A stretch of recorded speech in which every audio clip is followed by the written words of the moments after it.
live stream. It doesn't say it's gone live yet, but today, because you guys are probably hearing me right now, yes, it now says it's gone live. Today, are we going to build that mob farm? That is the big question. What mob farm, you may be asking? We were thinking that we could build a giant mob farm like the old style ones where you have the giant tube and the box at the top, but there's a twist because in this series we cannot break or place blocks, but you can program that little turtle thing to do everything for you, and I would imagine that we could create one program that would build the entire tower for us. That would be amazing.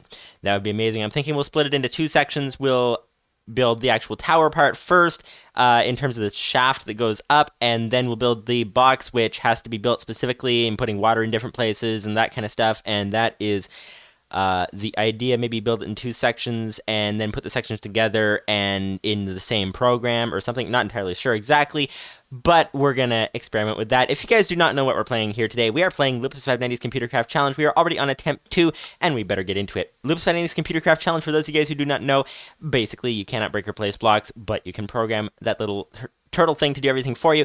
That is the idea. Now, the very first thing we need to do, because we are very, very, very low on resources. Lupus590 says, I was wondering if we were going to be building the mob farm. Well, that is the question. Are we going to be building that today? That is the question. And the plan is, I think we can actually do that, like just about right now, theoretically, with a couple of things first. One is that we do need to actually send these guys mining. Now, if you guys remember, and we should only take maybe 5 or 10 minutes on these other things, is my guess.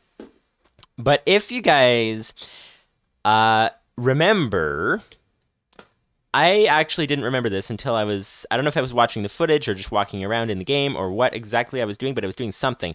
But there is actually, so basically last episode we found that we're very much out of coal and you need coal to run these turtles. Do you? Well, actually, turns out you can use lava as well, if I remember correctly. And lava, by the way, we actually happen to have some. We have quite a lot of lava down in our underground tunnel over there. So what we're going to do is we're going to take this guy with us. He's going to help us pick up some lava, and that should take all of about 5 minutes would be my guess to do that, refuel all the turtles, and then send these particular turtles down mining again, and use this yellow guy that we're staring at right now to build the mob farm. That's the idea. Lupus590 says, anything that is fuel in a furnace is also fuel for a turtle. Alright, so lava should in fact work, which is very, very great indeed. If you guys wonder why we're building an old-style mob farm, because the goal of the game is to beat Minecraft, beat the Ender Dragon, etc., etc. Obviously, that's easier with a bow and arrow, especially when you cannot build up very easily up the place blocks. That's what I was going to say. You cannot place blocks very easily to get up the towers in the end to destroy the crystals. Bow is a lot easier than that. Also, we can theoretically use them to trade with the villagers. I do not know, like, in terms of bones and string and whatever else. I do not know, actually, if the villagers have anything useful to trade, but we could check that out. So that, bow and arrows, bone meal for trees. We could get a good tree farm going if we wanted to. And gunpowder for TNT mining. If we wanted to mine faster using TNT, that would be an option. So, different things like that. And that is one reason we're going to do the mob farm. But also, there is a thing we discovered. We discovered I'm just trying to remember where our stuff is, because I thought we had more torches than that. Did we have? I think we put them down below, didn't we? But we discovered actually a skeleton spawner, which is very, very interesting. Very interesting indeed. So, let's go ahead and check out the skeleton spawner, because those things have loot in them. And in fact, we do not know what loot the skeleton spawner might have, that particular one. So we're going to do that, but first we need actually to have a bunch of torches. That's first on the order of business. I almost fell into the massive hole over there. That would not have been ideal. What have we here? Okay, so it looks like we are out of torches. Oh, but we do have a little bit of coal. Not sure why this guy's holding a block of coal. But we can theoretically turn these into torches if we had any wood. So let's go up and get some wood. The skeleton spawner, by the way, for those of you guys who don't remember, is down here. Right there, there's a skeleton spawner. We could break through very easily, but we need to actually light that thing up so that we do not get any skeletons spawning on us while we are inside there. That would certainly not be ideal. Not be ideal at all. So, that would be that. So, first order of business, check out the skeleton spawner in case it has anything really good in there that would help us with our next project. Second order of business, quickly fuel those turtles to send them mining so that we can get lots more metals and things that we really, really need. Really need, and try to say that 10 times fast. It's not very easy, but we can do that. And then, I would assume... Actually, if I'm estimating it's going to take 5 or 10 minutes, it probably will take 15 or 20, but we'll see. I think that guy needs to get down in the... I think I just got hit by a husk. That is certainly not ideal.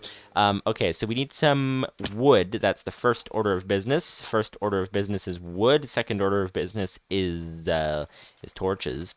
And then the third order of business is... What exactly is the third order of business? I cannot talk today for some reason. But what have we here? We've got... there's some wood.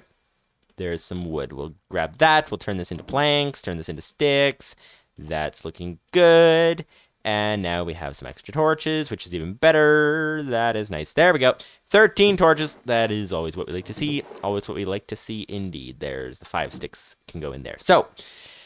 Now that we have that out of the way, we shall... What was the next thing we were doing? Oh, yes, we were getting the fuel for the turtles. But we need food for ourselves first, though, because otherwise we're gonna starve to death and not get any healing, which is not ideal. So, that goes there, this goes there, and yes, these things do not count as blocks as far as I'm aware. So we are good to go in terms of harvesting these crops like that. And why did that not give us anything? Oh, it was just terribly delayed. Terribly delayed. It is quite terrible.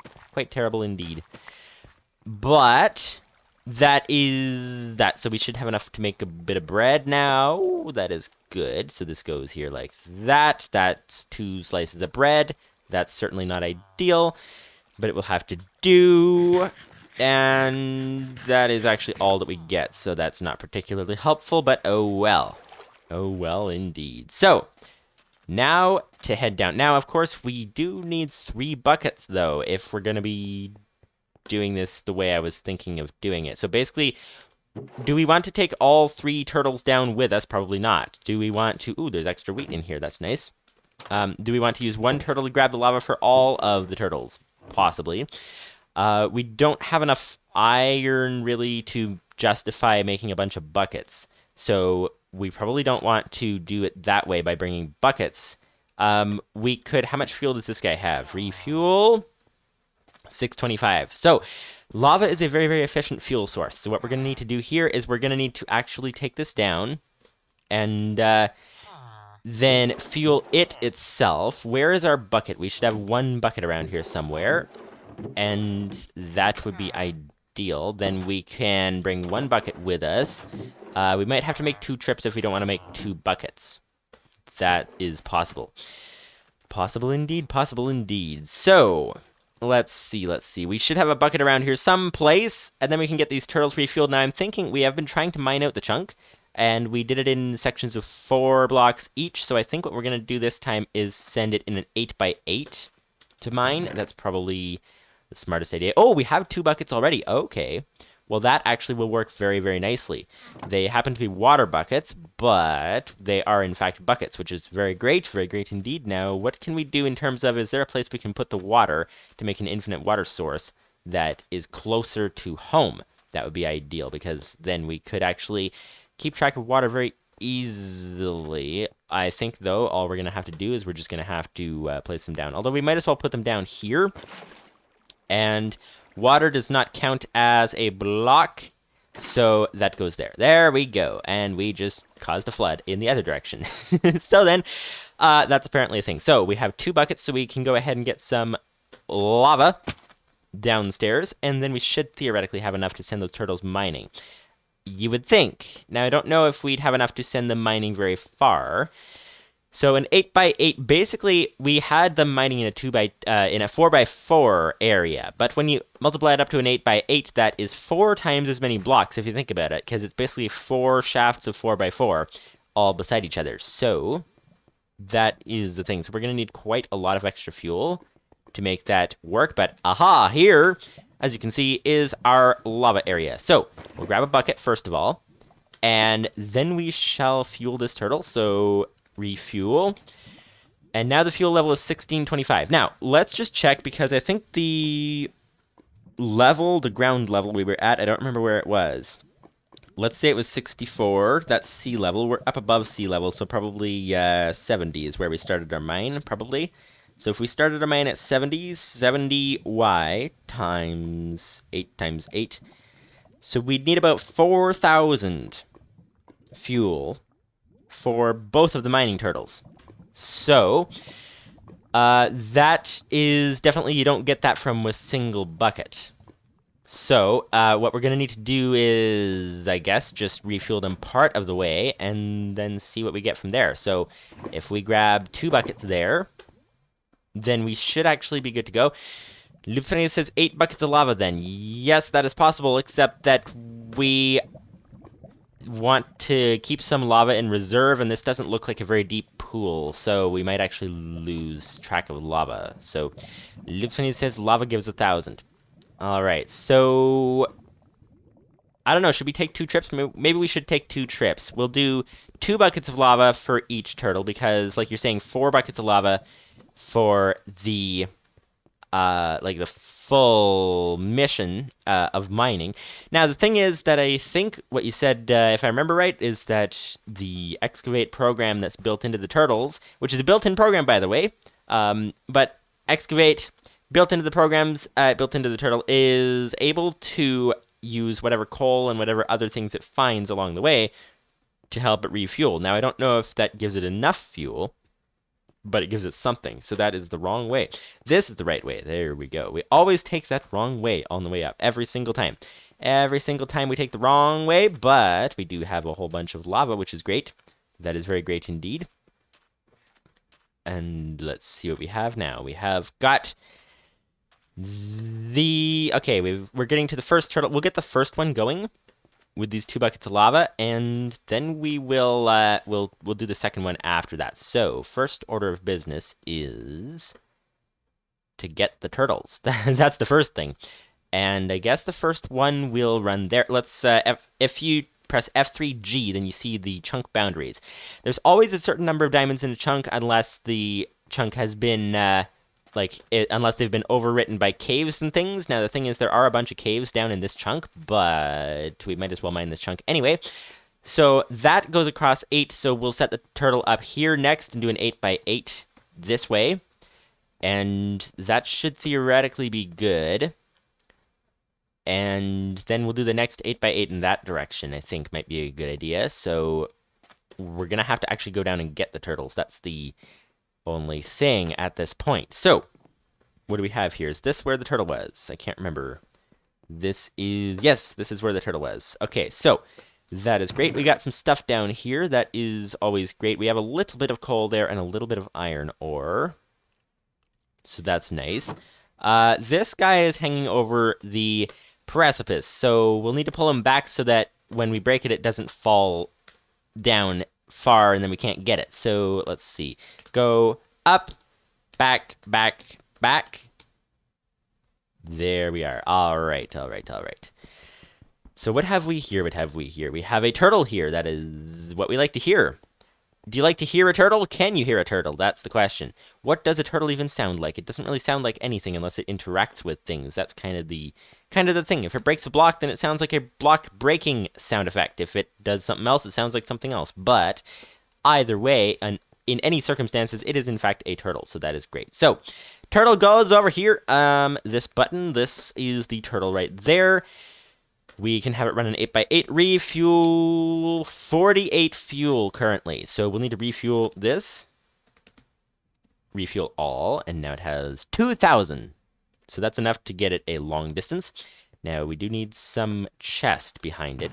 Ooh, that chest is quite full. What about, and we will need to go through those chests eventually and actually sort out some things. But in the meantime, because we actually might have a fair amount of iron there. In the meantime, though, we'll need to go get some, what was it? Some chests over here from our wood stash that we happen to have lying around the house. That's basically where we put our wood, is just random places around the house. And this would be, that would actually, for a chest like that, it would use up our entire log stash. So that means we would need to actually... Wait a minute. Can we use a barrel? Should we use a barrel? I don't know. We could use a barrel in place of a chest, or we could do some tree mining. Actually, we could do some tree mining, come to think of it, because we can just head over here, and we already have, if I'm not mistaken, we already have a tree mining program in this turtle. So, let's see about that. Let's put this guy down here. Let's check directories. What do we have? Build a bridge, build a square. These are all ones that we made. Dig a lot, dig a room, dig chunk, strip mine, dig down repeatedly, just dig down, place, single block tower, staircase down, test, tree chop simple. Okay, so let's run tree chop simple. Aha. All right. All right. So this would be one tree down. Now, what would be ideal is if we set up hoppers below it. Then we could actually have the hoppers go and collect the saplings for us. That would be very, very nice. We got 4 oak logs. So let's go along and chop the other 3, and let's actually plant the saplings. Oh, we didn't get any saplings yet. Oh, we just did. Okay. Saplings, I think, have to be planted by the turtle, do they? Probably. So let's do that. Go back, and then turtle.place, turtle, whoops. Okay, let's go into the Lua command prompt, turtle.place. Now, the only complication, though, with if we were to use hoppers to collect the saplings from the tree, then we'd need to funnel them back into the turtle somehow. That's the only complication. Lupus590's says, are saplings a crop? Well, that is a good question. I do not know. I should have to ask the expert on that. Go left, and then go forward. Okay, that is nice, but not far enough. So what about this again? So go right, forward. Okay, that should put him in line with this. Then go left, forward. And you have to actually hit tab for it to autofill. Go forward. There. All right, now we can do simple tree farm. We can do simple tree farm, so... Nope. Tree chop simple. There, that's it. That is it indeed. Okay, what have we... Oh, it just broke the cobblestone up above. Okay, that's supposed to limit the height of the tree growing. So hopefully it still limits it with 1 block missing in the cobblestone. I would imagine it would, because I think it checks the entire perimeter of the tree. So that's that. So, oh, zombies coming. Hang on. Slight detour to sleep quickly. And we left the door open, so hopefully they don't come in. That would not be ideal. Not be ideal at all, but now we are safe. Safe once again. Hello, sir. I see you there. I'm going to avoid that zombie fellow. Hello, fellow. What do you think you're doing, sir? You think you are chasing me? Well, I think you are... I think there's an Enderman in the air. There's an Enderman, like, right there. Okay, what if I stand here, and then where's the Enderman? He vanished. He vanished indeed. Okay, so we can't get an Ender Pearl this time. Alright, so, go forward, and that should be good. We need to turn him around to place the sapling, so go, left, there, and then sapling. So, Lua, turtle.place. Alright, there we are indeed. Okay, now we can head to the next tree, go left, and then forward 5, I think it was. So go forward, that's 4, and it was 4. Okay, that's good. So now, tree chop simple. Aha! Alright, as you can see, we're getting lots of... Actually, we have some rotten flesh. We can actually use that as a snack. We can use that as a snack indeed. Okay, so that is that. And we seem to be pretty good in terms of the tree department, which is nice.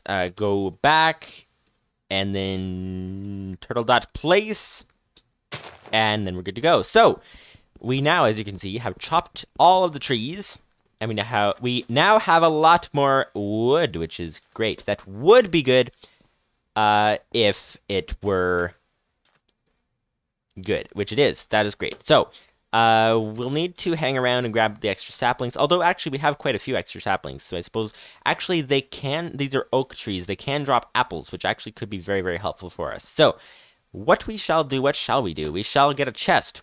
Double chest, 2 double chests, actually. 2 double chests, indeed.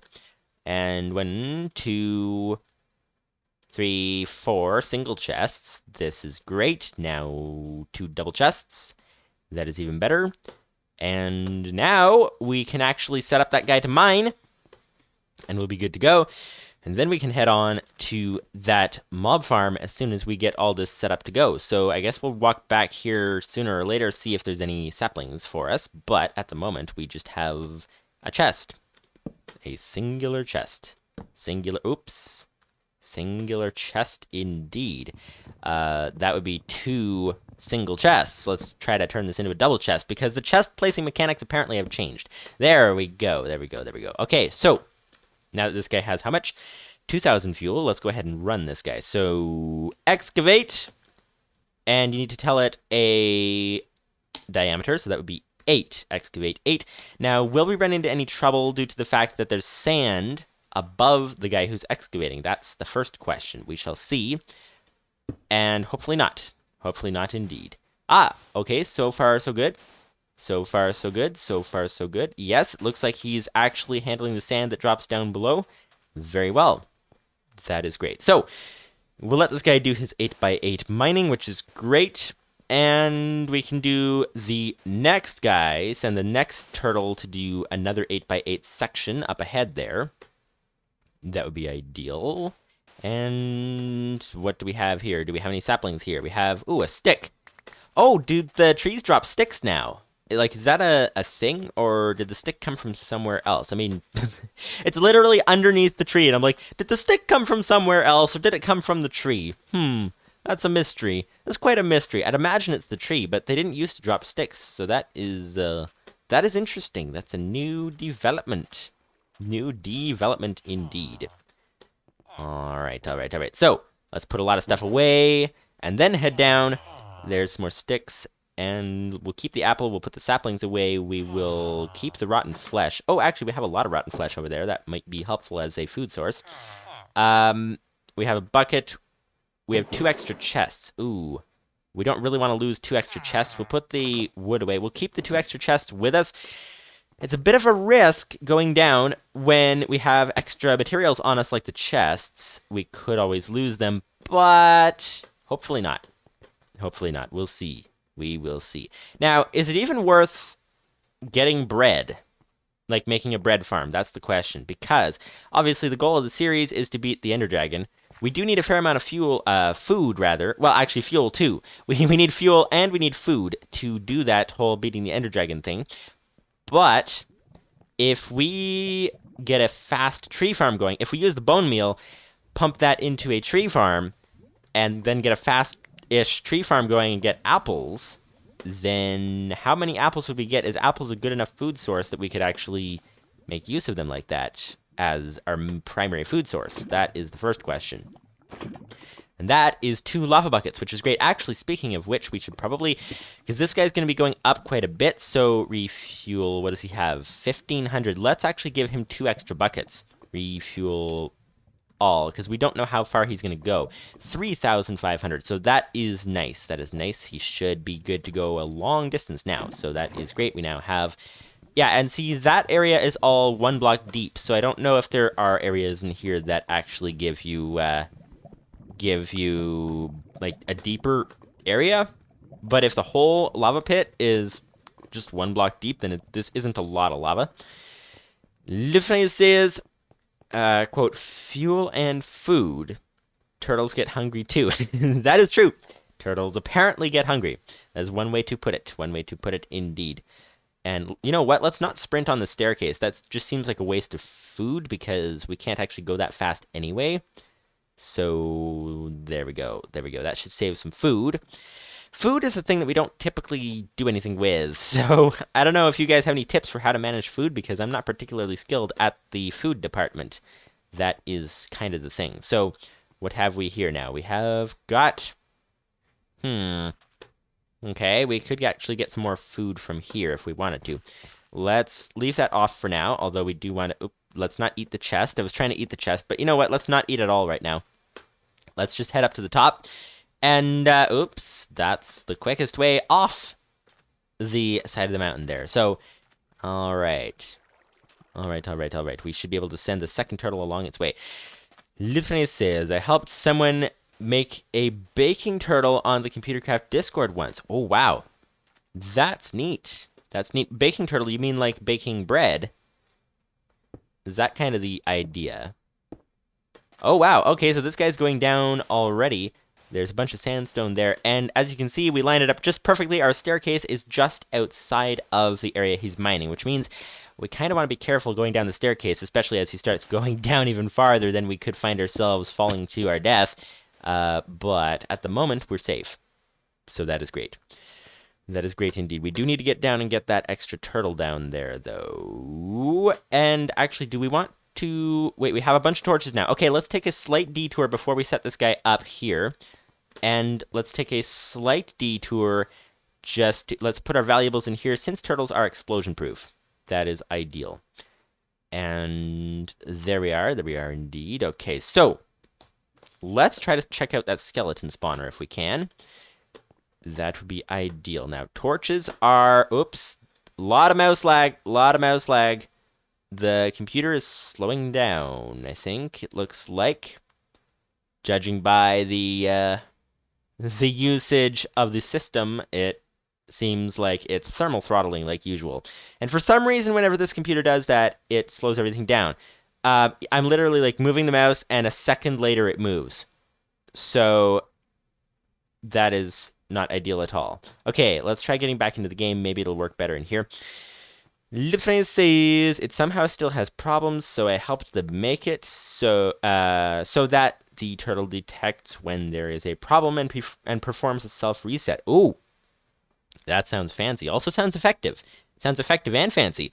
Lupus590 says never figured out what was causing the issues and how to fix them. Yeah, that's the thing. It's like when you some programs you can't find what's wrong with it. That makes it very difficult. Now, if we let all the skeletons out, then we have quite a problem there, because they'll be infiltrating the rest of the underground area here, and we will not be in a good position. So, I guess what we'll have to do is we'll have to place torches in there. Aha, there we go. We got one in, at least. That's a good sign.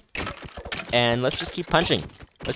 We don't even need to jump. We're just gonna sit here and punch a whole bunch and see what happens. And hopefully we don't use... Actually, we shouldn't use... Does punching use food? Oh, okay. Well, that was pointless because we can't actually...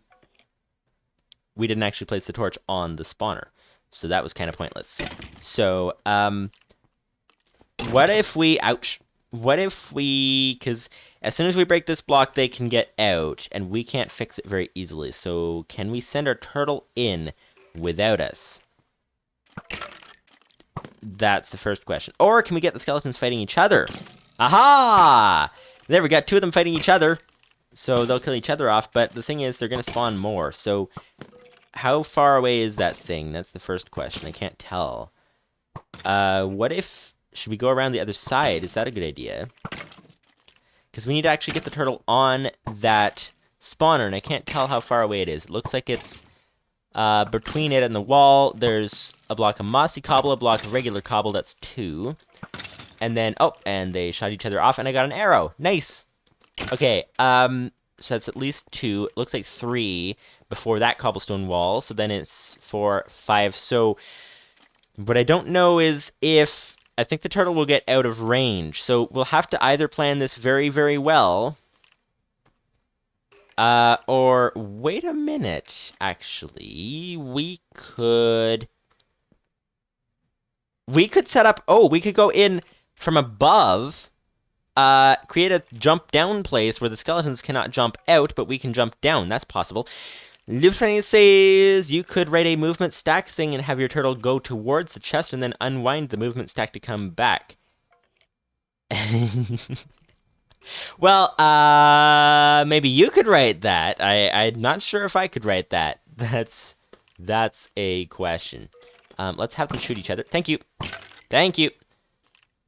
There we go.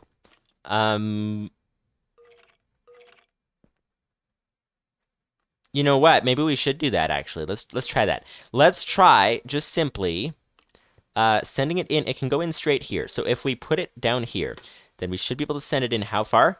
That would be... Oh, okay, don't really want to get shot right here. I'm going to actually put my valuables down here just in case we get shot. That would not be ideal. Okay, while we're planning this, we shall have it go forward 1, 2, 3. Wait, okay, let's measure off of that cobble, I think. So 1, 2, 3, and then it reaches that cobble block, which seems to be lined up with the spawner. So 3 in, 4 in, 4 in, and then go to the right how many? 1, 2... Actually just 1, and then place the torch. That should be all it needs to do. So, while the skeletons fight each other, let's go ahead and write this. Edit. Lupus590's says, the tree farm in a thinking pack uses a movement stack. Really, I should split it into its own module. Okay. So edit skeleton spawner expedition. That's probably not how you spell expedition, but it'll have to do. So, okay. We need to have him do this. We need to have him go forward. Was it 3? Let's see.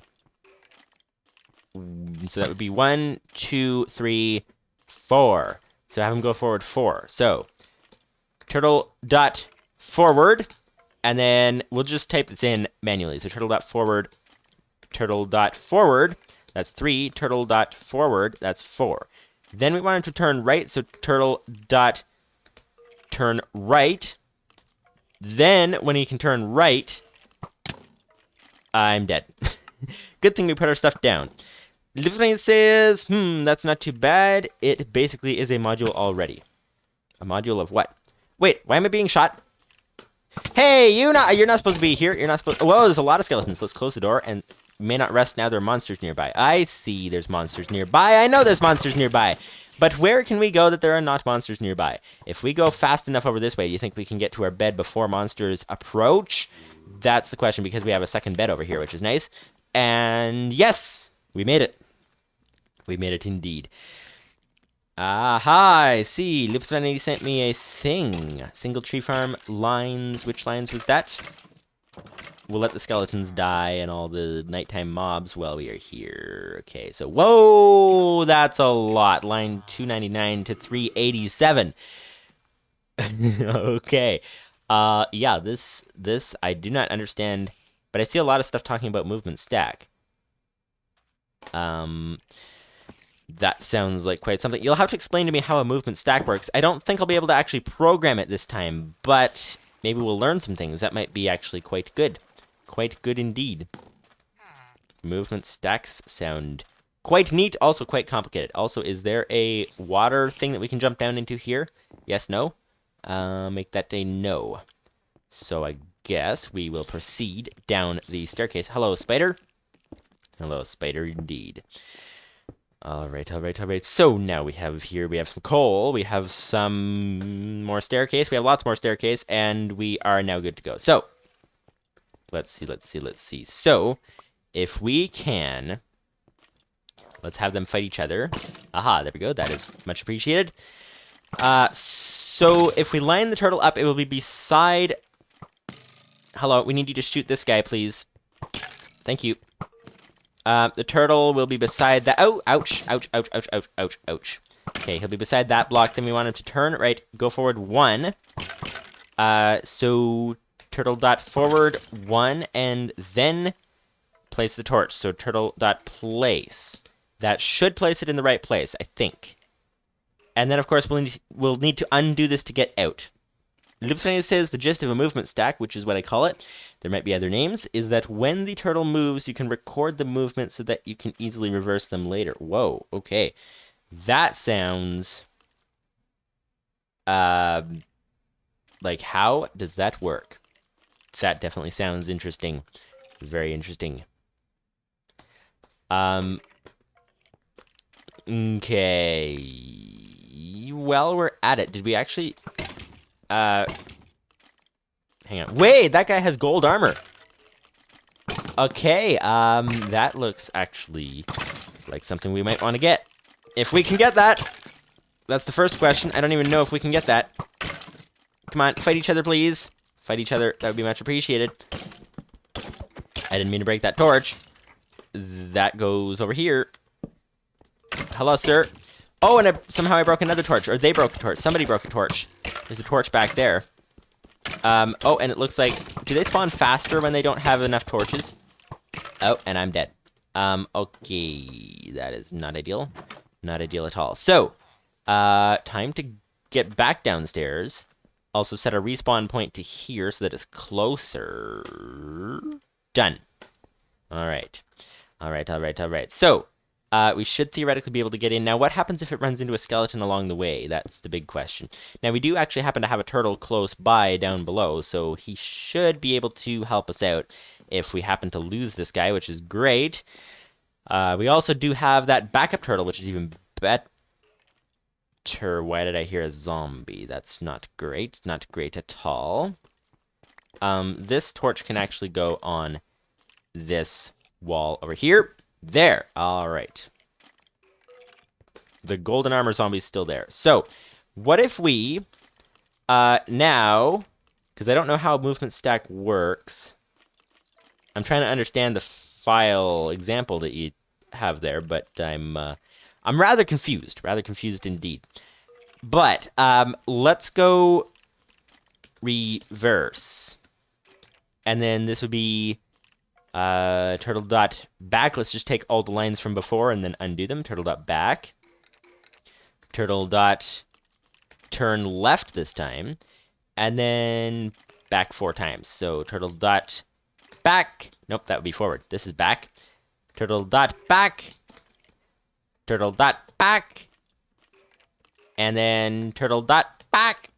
And this is back to where we started. So theoretically, if we ran this right... Whoa! That guy has an enchanted bow. Actually, we could get some good gear just by monitoring this skeleton spawner. We could actually, once we get in there and check what loot is already in there... Lupus590's says, do you understand how a stack in computing works? No idea. Absolutely no clue. Well... maybe a 1% clue.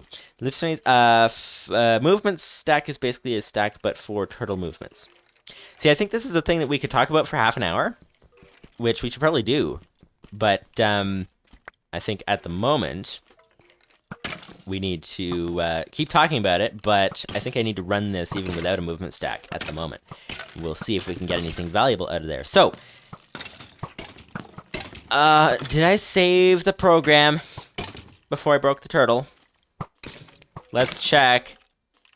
Skeleton spawner expedition. Let's check. Edit. Skeleton spawner expedition. Oh, I did. Oh, that's good. That is good. Almost didn't save it. Or maybe I did save it. Or didn't save it. I don't know. I do not know. Alright. Should we find out whether this works or not? That's the first question. So it should have some torches. 1 torch in its slot over there. And now, Skeleton Spawner Expedition. Do you think this is going to work? We'll see. Now, the only thing I don't know is... Ouch. Wait, did I just get a... enchanted bow? No, the guy with the enchanted bow died, but I didn't get it. Okay, so let's send this guy in. And hopefully he should get in... Ah! He's making it in just fine. He placed the torch. It did not place on the spawner like I thought it was supposed to, but it seems to be pretty good. So... is that going to stop them from spawning? Let's see if we can get these guys killed off. That would be ideal. And we'll see what happens here. Do they spawn more? That's the next question. If they do, then we're in trouble. If they don't, then we're not in so much trouble. Let's have them fight each other if we can. Come on, shoot please. Shoot please. And let's keep an eye on the spawner if we can as well. There's 3 skeletons, it looks like, there. Aha! He shot. Nice. Nice. We'll have... Oh. Come on. No, you're not supposed to shoot me. You're supposed to shoot him. Ah, there we go. That guy shot him. And... oh, it's still spawning. Okay, that was not enough torches. That was not enough torches. So, if that's not enough torches... I don't even know if we placed it anywhere near the spawner. That's the only issue. So... looks like we might not have gone far enough. That's possible. What if we die quickly? Or they start shooting each other? Okay. Yeah, it's still spawning. I think we'll have to climb up on the roof and see where exactly we placed that thing. That seems like it might be a smart idea. And we'll need to die because we have half a heart. Thank you! Okay, back down we go. Back down we go, and then we shall see when we get down. About... what do we have down here? Yeah, so what is a stack? That sounds like it's a programming concept that I should really understand. That's probably a thing. I mean, I know what a stack of cobble is, so I guess it's somewhat similar. I mean, at least it has the word stack in it, so that means it's about the same thing, right? Go back, back. Okay. Now, we'll need to climb up on top of this thing. And we do not have a staircase up program. That's an issue. So, how tall is this? This is 1, 2, 3, 4. Okay, so if we go up 4, then we should be able to do it. And if we go this way, we should be able to do it as well. So, Lupus590's stacks are a data structure like tables. But unlike tables, you can only access one end of the structure, the top of the stack. Oh. Okay, that sounds interesting. See, I think we didn't even go far enough. Wait a minute. I think we didn't go far enough with the spawner. Hang on. Hang on. Let's try going forward once again. Go forward, forward. Nope, that's back. Go forward, forward. Okay. So, I think if we go in one deeper, I think we're not actually lined up with the spawner yet. So, if we edit the skeleton spawner expedition, then if we... add an extra forward, turtle.forward, and add an extra back as well. See, this is where the stack thing that Lupus590's explaining would be easier if I understood it. But, okay, skeleton spawner expedition. Let's try this. Let's, oh, and we don't want it to place a cobble. We want it to place a torch. So, let's do that. There. All right. All right. All right. Is it going to make it? Is it going to make it? Aha! I placed one on the side of the spawner. And the skeletons started shooting each other. Whoop! And me, too. Apparently. Okay, so we'll let them shoot each other off. And we'll see if the spawner spawns again. Let's keep an eye on it through the corner there. Yes, it did. Okay, so we got it actually on the spawner this time, which is great. That's great indeed. And oh, there's one behind me. Hello, hello, hello. That's where that came from. I'm about to die, and then we shall. Oh, yep. See, okay, that's that. But now that looks like we need to sleep through the night. Now that we know we got it on the one side, now we can adjust it a little bit to get it on the other side.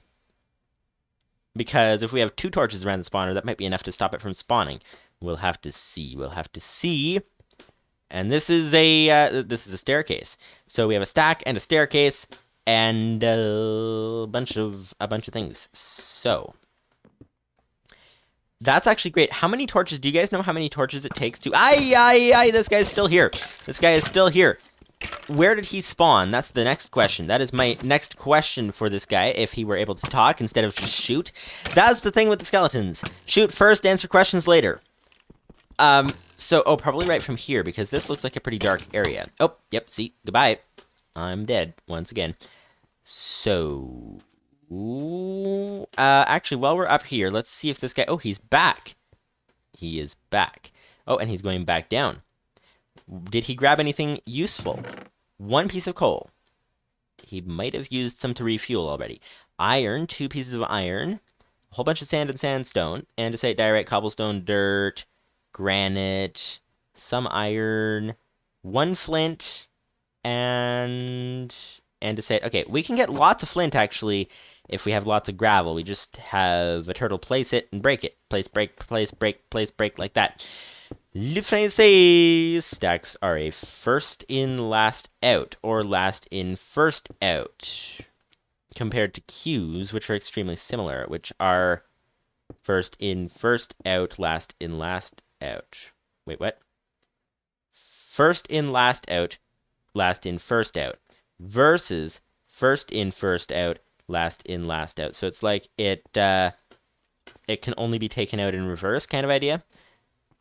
That kind of makes sense. So do you run it basically like you'd run a... And is that skeleton still there? Do you run it basically like you'd run a table, but a little different? That's the next question. And we do need to fix this area because I think we have some dark spots down here somewhere. Where's the light? There's 12, 7, 6, 5. That's probably where he spawned, was right about there. And there's another spot over here. Yes, 5. And I think that's this entire... Oh, he's still there. He is still there. Yeah, we don't want to lose our torches at the moment because wood is not the easiest thing to get. I'm being shot. I'm being shot by skeletons. That's not something you hear every day in real life, at least. In Minecraft, it's a pretty regular occurrence. But yeah. Okay, what do we have here? We have a skeleton. Can we get rid of this guy with just our fist and not die? That's the first question. That is the first question indeed. Okay, quick. How much health does this guy have? How much health does a single skeleton have? Lupus590's says, returning to stacks, you can push a value to the stack, and it becomes the top value on the stack. When you pop a value off of the value under it, becomes the new top. Lupus590's says, think of a stack of plates, and you can only hold one plate. Only hold... So I think I have the... I'm picturing a stack of plates holding the stack of plates, and then you pick one plate off. I think I have the wrong metaphor in my own mind. Lupus590 says, and a queue as a line of people waiting to be served at a shop. If you have a queue, you need an A. Q and A. In fact, ComputerCraft already has a queue. The event queue, you pull events from that queue. So a queue is a line of people waiting to be served at a shop. Okay. And a stack is a stack of plates, and you can only hold one plate. Not entirely sure. I think I have the wrong, like... I think the picture that I got isn't quite the one that you had in mind. Unfortunately. Sometimes I'm a little slow with things like that! Okay, so... See, I think... we'll probably get to understand stacks this time, hopefully, and we might be done with this by the time I understand it. But then we could definitely use it in the future. That sounds like a very, very, very useful feature. There's a torch in the way, which is going to cause complications. Wait! We can have this guy go behind! If we go in front, there's a torch in the way. But if we have him go behind... So he basically right now goes right up to the side of the spawner. So what we want him to do... Edit skeleton spawner expedition. We want him to go one farther forward and this way, and then one farther forward that way, and then place the torch. So let's do that. So turtle dot forward.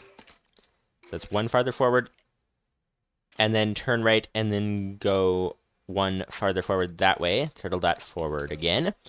And then we'll do the same thing on the way back out. So back, turtle dot back, and then back one more time there.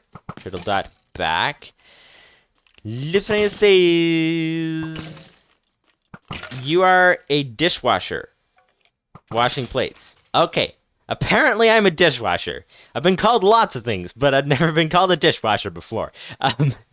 You have a stack of dirty plates and can only wash one plate at a time. I see. It makes sense to take the plates off the top of the stack. You're also making a stack of clean plates. It makes sense to put the clean plate on top of the other stack of clean plates. Okay, so now that I understand that, you said stacks are first in, last out, or last in, first out. So First in, I guess that means if you're piling up the plates, the dirty plates on the counter, then the first one down is the last one that you pick back up. I guess, if I understand your metaphor. So first in, last out. Or last in, first out, because when you have the stack of dirty plates, then you take the one off the top. And then, so that was the last one you put down, and now it's the first one that you take out. Compared to queues, which are extremely similar, which are first in, first out, and last in, last out. So a queue is like a lineup at the grocery store. If I understand that correctly, then that would be great. Did we actually add the extra back line? I don't remember. There's 6 forward lines, and ouch. 6 back lines. Who shot? Those guys. That is fine. All right. Time to run this again. I think it's starting to make more sense. So then how do we... So that's a stack. So how do you use that different than a table then in terms of the programming? Because what I'm not entirely clear on looking at this code here that you have here is not entirely clear on whether, like, which things are, like, ComputerCraft terminology that it uses and which things are defined in the rest of your program. That's where I get a little confused. So I'm not entirely sure how to use it. But let's run this again. So skeleton spawner expedition. We should be lined up just right to do this. Yes. Okay. And there. Okay. Off we go. This should put another torch down behind. Oh, did it actually work? I don't even know if it worked because there's a skeleton that got in the way. But, okay. Is it still spawning? Is it still spawning? They're shooting each other off. Shooting each other off, so we shall see fairly soon if we pick up those bones. Then we should see whether it's still spawning. Hello? Hello, skeleton. Let's try getting these last 2 to shoot each other. Or they can shoot me. That's always an option as well. You can, of course, do that if you choose to do so. Oh, he's trying. He's trying to... Oh! Somehow that guy's gone. Okay. And he shot me once. He shot me once, which is not ideal. Not ideal at all. Not ideal at all. But now, you know what? I'm comboing, which is kind of pointless because... comboing doesn't do any extra damage, it just does knockback. Ah, okay, so let's see if another skeleton spawns. Now, I think there might be one already in there somewhere. But I think we're pretty good. Pretty good, because it looks like this thing is not spawning anymore. Lupus590's says, for the thing I linked, everything is either defined in the highlighted code or built into ComputerCraft/Lua. Okay, so it would probably take me about 20 minutes to decode it, decipher it. Decode, actually, that's probably where the word decode comes from, although probably from before the time of programming. But, okay, go back. We'll need to break the block above, because I think we're safe now. So, turtle dot dig up. Nice. All right, and go back again. So turtle dot back. There. And now we should be good to go. We should be able to see if we go in here that there was not a skeleton hiding around the corner, which is great. So we now have conquered the skeleton spawner, which is very nice indeed. Now we can put our arrows and bones in there. Lupus590's says the call to I/O might throw you off, but that's file stuff that you can ignore. I don't see that. Is that one of the later lines? Probably one of the later lines, I would think. Okay, now, what, after all that effort, what did we get for our troubles? We got... a bunch of melon seeds, a couple of gunpowder, a bone, some string, iron horse armor. That could be good, although I'm not sure if we'll be using a horse in this series. Gold horse armor. Golden apple. Actually, that could be good. That could be quite good. We have a little bit of bread. Okay, let's start sorting this out. We have a little bit of bread. We have 1 wheat, a little bit of string. Oh, a name tag. That is, I don't know if that's very useful, but it's rare, that's for sure. Melon seeds, a few of them. We have a golden apple, which could be quite useful, and golden horse armor. And in here we have some gunpowder, melon seeds, 1 bone, 3 string, and some horse armor. So that's that. Apparently, that's all we got for our efforts. However, if we could... Do you know if the old-style mob farms actually spawn skeletons and things with armor and weapons and things? Because we could actually get some good use out of that if we were to use this thing and try to actually harvest from it. That would be ideal. I wonder, do these things spawn in water? I haven't seen these things used in a lot of years. So if they spawn skeletons in water, then we could actually have them all funneling out into one corner and then have a turtle there just chopping them all up, basically. Which actually could be a different type of mob farm. So that is neat. Lupus590's says, the interesting part is the inverter table and the push functions. They are all very similar. And the pop function. The rest is setup and file stuff. Okay. Push up, push down, pop, etc., etc.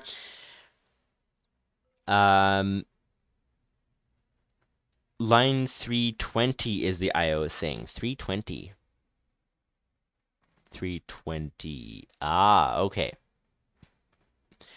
Pocket Computer is now cheaper with the Gapple. Oh! Oh, that's true. Hang on. Hang on. Oh, actually, speaking of which, we are very hungry and we're about to die. So we should probably do something about that. There we go. Okay. Golden apple. What is the usages? Oh! Advanced Pocket Computer. We can get a golden apple with that. Or for that. Or with... We can use a golden apple to make that. There we go. So those are the only things golden apples are useful for. Except, of course, for fighting the Ender Dragon. Fighting the Ender Dragon would be very good with a golden apple. Lupus590's says, fairly sure that weapons and armor are part of general mob spawning rules and not specific to spawners. Well, that would be great. Lupus590 says you can ignore the save stack call. Okay. So, let's take some valuables and bring these upstairs. So, might as well take the horse armor with us. And might as well take the melon seeds. Actually, you know what? Rotten flesh is kind of useful until we get that spawner going, which should be not too long now. Name tag is very rare, but not sure how useful it is for us. Actually, the chests, come to think of it, iron horse armor. I just remembered, was a chest a breakable block? Supposed to be? That I'm not sure about. Not sure about indeed. Because I did break it earlier in the stream, and you didn't say anything, which leads me to believe that it's probably a block that you're allowed to break. We'll see. So actually, I'm going to take the golden apple off of my hotbar. So, okay, so we should be able to make... Lupus590's chests are on the list, I think. Okay, so let's grab this, because the chests actually at the moment are more valuable than most of the stuff we got in the chests. Imagine that. That's not something you usually say in Minecraft, but that is in fact true. So, okay, we'll leave the spawner down here for now. And we might come back here if we happen to need it. But at the moment, we can just head back up to the surface. And should we make a pocket computer? What do you think? What do you think? Is it better to use the golden apple for combat? Probably not necessarily. Is it a... It's not a super special golden apple, it's just a regular one, so I think it is, right? Actually, I don't even know. What do the different ones look like? That's the first question. But, oh, there goes that turtle, still mining. Still mining away, which is good. That means he hasn't ran out of fuel yet. So that's nice. That is nice indeed. Very nice indeed. And this is very good. Lupus590 says, I think the list is basically furniture and plants, excluding trees. Okay. Trees basically are blocks when you think about it. So that's... Whoa! Okay! We don't want to lose all our gear. We don't want to lose all our gear, just some of it. But, may not rest now, there's monsters nearby. Of course. Okay, well, let's do this. Let's put our turtle down. Let's put all the valuables into that turtle. And then we shall run like the wind. Or at least attempt to. and try to get to our other bed to actually sleep through the night. That's the first order of business. Goodbye. Totally missed that jump. Slowing down, not able to outrun the spiders if we take too long. And may not rest now. There's monsters nearby. I know there's monsters nearby. Goodbye. Can we? Nope. There's still monsters nearby.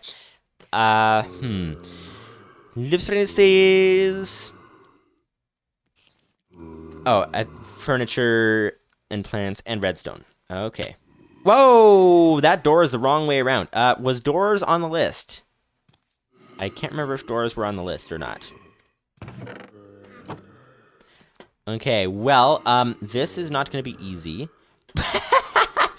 We can actually escape. Okay, so since we can escape, where's the closest bed? Probably... Oh! Ouch! Hello! Okay, let's go. Let's look for the closest bed. That would be around... here, perhaps. No, not here. Not here, not here, not here. Where is... Oh, did we lead them out of the... Whoops! Okay, I think we're gonna die this night. Yeah, we're totally gonna die. Blow up! Okay, what damage did that cause on the surface? I didn't expect that to break through. Oh, and we... That's the quickest way to outrun the monsters. That is the quickest way to outrun the monsters. You just die, respawn, and then sleep. Okay, now, what damage has been caused on the surface that the villagers are gonna fall into? Oh, that is a giant hole. Giant hole right there. Okay, what if we... Is there anything valuable down here that we don't want to lose? That's the first question. We don't want to run into trouble with the husks, that is for sure. But apparently we're doing that anyway. Okay, there's some sand down here. Looks like that's about it. So we'll need to actually cover this hole over. That would be the first thing to do. So where is... We need our turtle. We put that... Oh, we put that in this...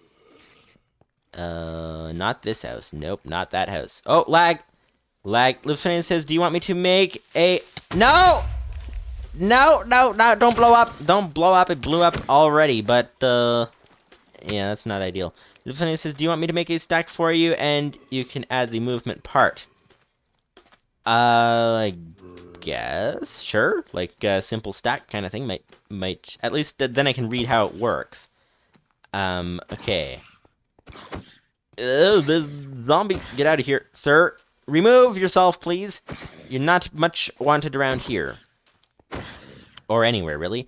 This is where, if we had more food, we would get a sword and some armor, and we'd be dealing with these guys so quickly.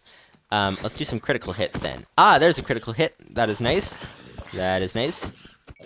Okay, that guy's gone. And we need some food. We already have the hunger effect, so let's eat rotten flesh. There. Okay. Now... Okay, so how do we get this stuff back to the house without losing it? Because there's a lot of mobs out still.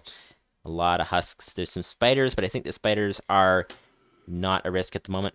Okay, I think we'll need to actually use the turtle itself to guide itself back. So let's do that. We'll need to remove the door. No, we shouldn't remove the door. You know what? Let's just do the running tactic. Although, let's eat some rotten flesh, because we need some food. We need to regen so that we don't die with all the valuables. And then we'll be good to go.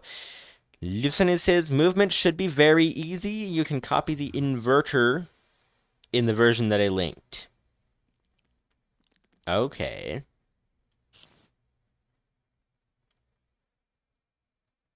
Okay, I'm a little confused, but that seems okay. There's this spider going by there. Okay, we need to do some more healing.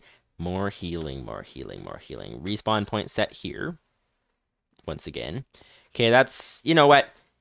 It's taking too long. Let's go. Let's go straight to our refuge with our storage area. And then that should be good. If we can get there in one piece, then that would be really ideal. Okay, here we go. Here we go. We're in. We are in. We are in. We are in. Okay, so now. Oh, I see the problem with the villagers. Okay, let's hang on. Let's fix this door. Fix this door very quickly, because the trouble with the villagers is that the zombies can hit them through the doors when the doors are positioned this way. So if we position the door that way, then they can't hit them through the doors. There we go. Okay, so what have we here? We can put the sandstone away, the sand away. What have we? We have some chests. We have a whole lot of bones and string and things. Okay, the valuables go over here. We have a name tag, a golden apple, horse armor, and what else do we have? We have a bunch of not so valuable things. Melon seeds, not sure how valuable that is, so we'll put that in there too. We have a bunch of arrows already, which is nice. And this is probably about it. So there we go. All right, so what now? What now, you ask? That is the big question. So, we shall need to... Should we make that pocket computer? Is that worth making? That is the first question. We have 6 gold. Can we make a pocket computer? Let's see. Actually, let's check what golden apple that was. Golden apple. Okay, so it's definitely not the enchanted golden apple. So it's the regular one. So we need the pocket computer. Pocket computer. Advanced pocket computer, wireless advanced ender pocket computer, advanced noisy pocket computer. Okay, so advanced pocket computer requires, so you can, it actually, oh, so both the recipes use a golden apple, don't they? That's what it looks like. Yeah, because this one uses golden apple and gold ingots. This one uses pocket computer and gold ingots, and the pocket computer itself requires golden apples. So, we might as well do that. Might as well do that. Except that we need 7 gold ingots, and we have 6. Although we might have some more from our mining chests. Mining chests, we might have some more gold there. So we'll have to wait on the golden apple thing until we check all that, but we should be good, unless we have some in here. This is iron, this is nothing, and this is nothing. Okay, that husk is being dangerous, causing lots of trouble, so I think it's time to remove him if we can find him, which it shouldn't be too hard to find him. Oh, we should take the chests. We should take the chests indeed. Oh, we should take the torches as well. Okay. You, Sir Husk, where do you think you are?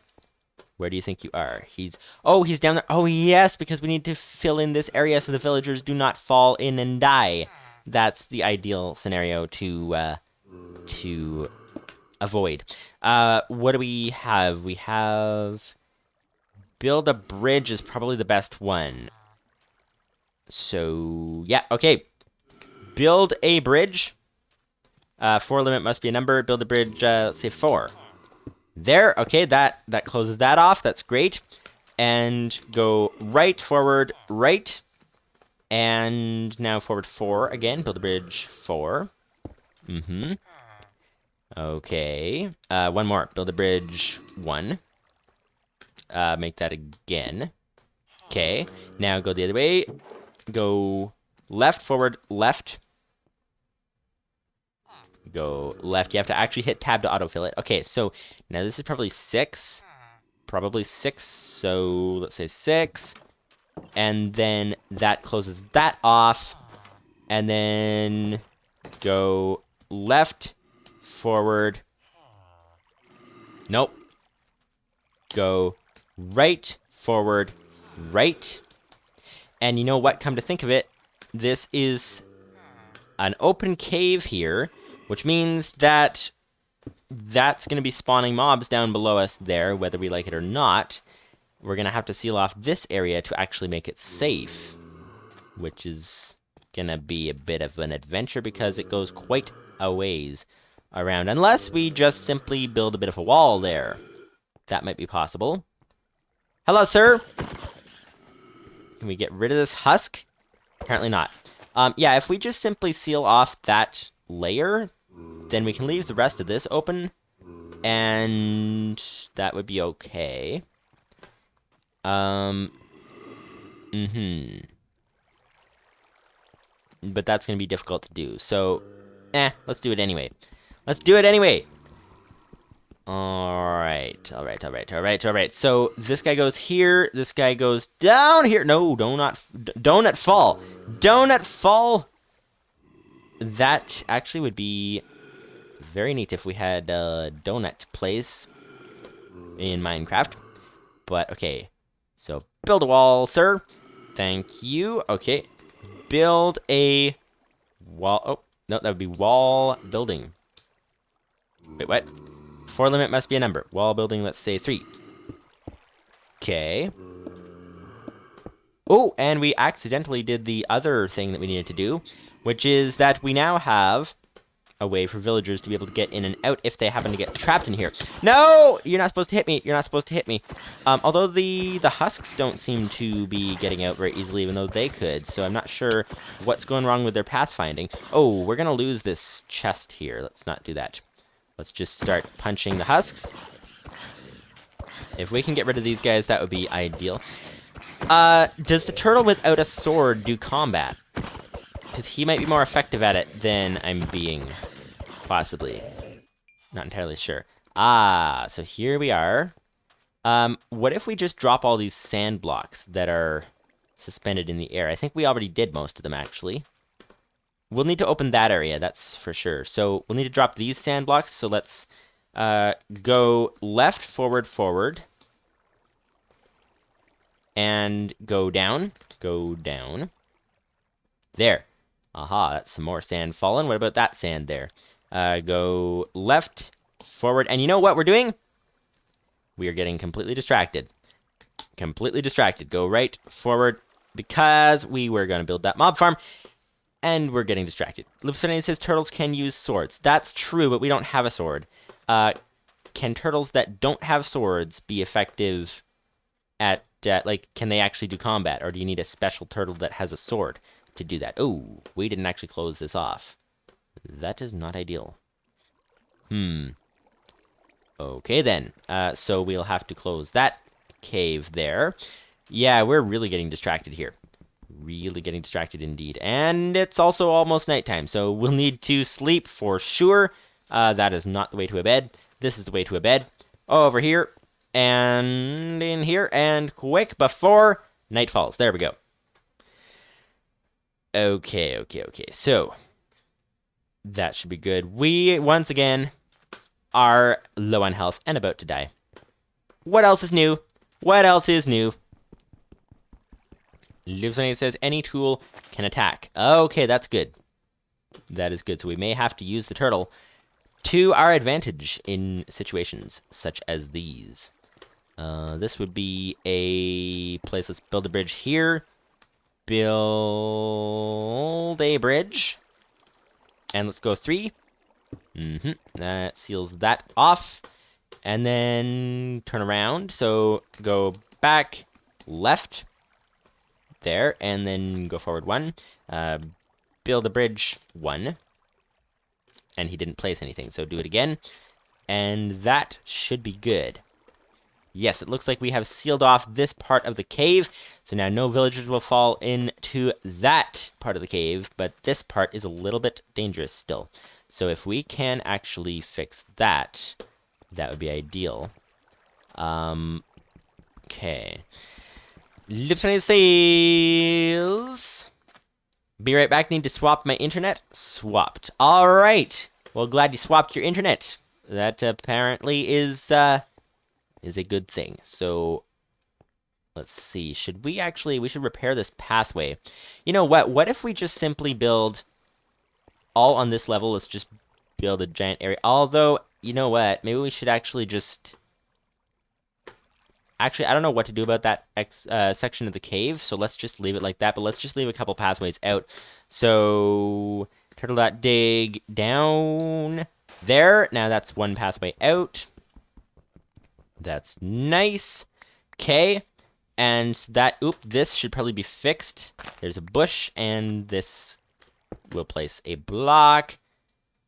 Turtle.place down. Okay. And then that should be pretty good. Should be pretty good indeed. What else do we have? So they should hopefully not get stuck there. They might get stuck there. That's Always a possibility. What if we break this one above? So, turtle dot dig up there. So the villagers now should be able to get up out of there. Because the thing is, their pathfinding is pretty smart, but it's not incredibly smart, if that makes sense. It's like, they can be pretty dumb. Go back. There, that sand fell. They can be pretty dumb. I think one thing villagers really don't like is slabs. They can't seem to find their way around slabs in all the videos that I've seen. So that's kind of an issue. This one looks like it wants to fall. There we go. Now it has fallen. Ah, Lupus590's says wget and has a thing. Okay. That would be the thing that we were just talking about that I forgot the name about. There's a name for that. There's a name for that indeed. Okay, let's turtle. Whoops. Let's fill this pathway in. Lua. Turtle dot place down. There. Done. Okay, and turtle dot turn right. Turtle dot forward with a closed bracket and turn left again. Turtle dot turn left and then forward and then place down again. Turtle dot place down. Okay, so that is good.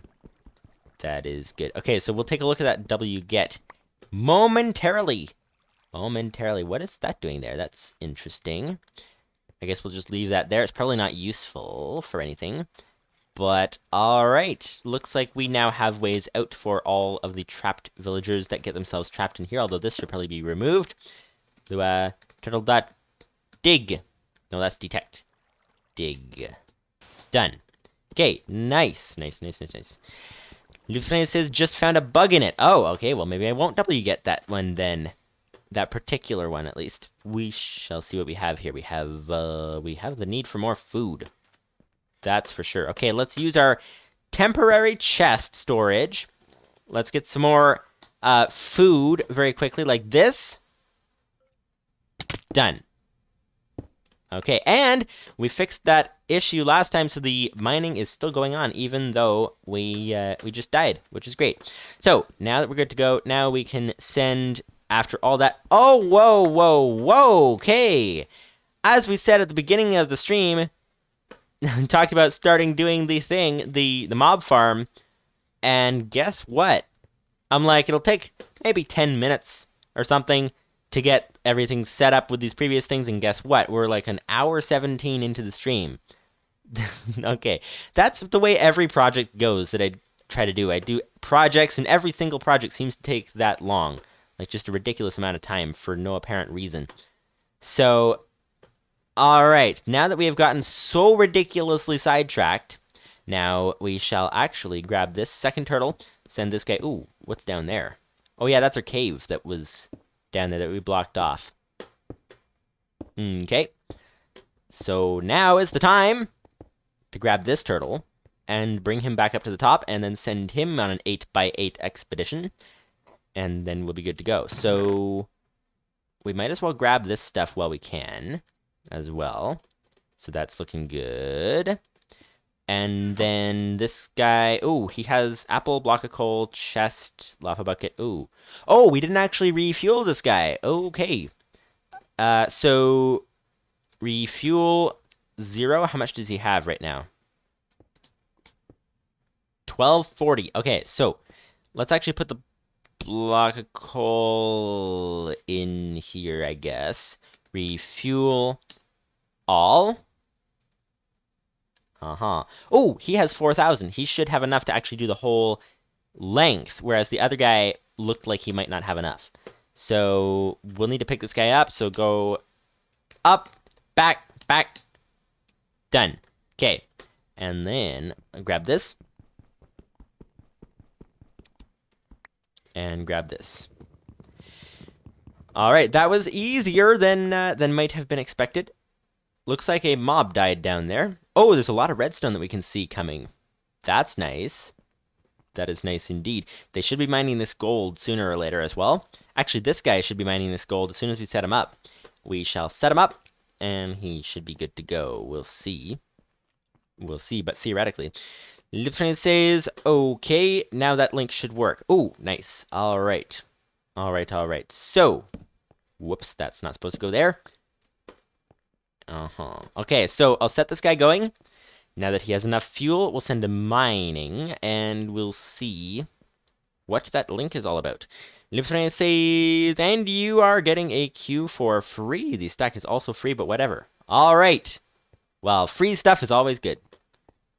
So, yeah, so we're doing an 8x8. A chunk is 16 by 16. That would take way too long to mine with one turtle at the moment. But the 8x8s don't quite line up because this section, the 8x8, lines up because when we have an 8x8, then we have another 8x8 that goes back to the back of the chunk. This section, however, we have the need for two 4x4s. And then an 8x8. That's because we're in a desert. That's why we need a 4x4 is for the desert navigation.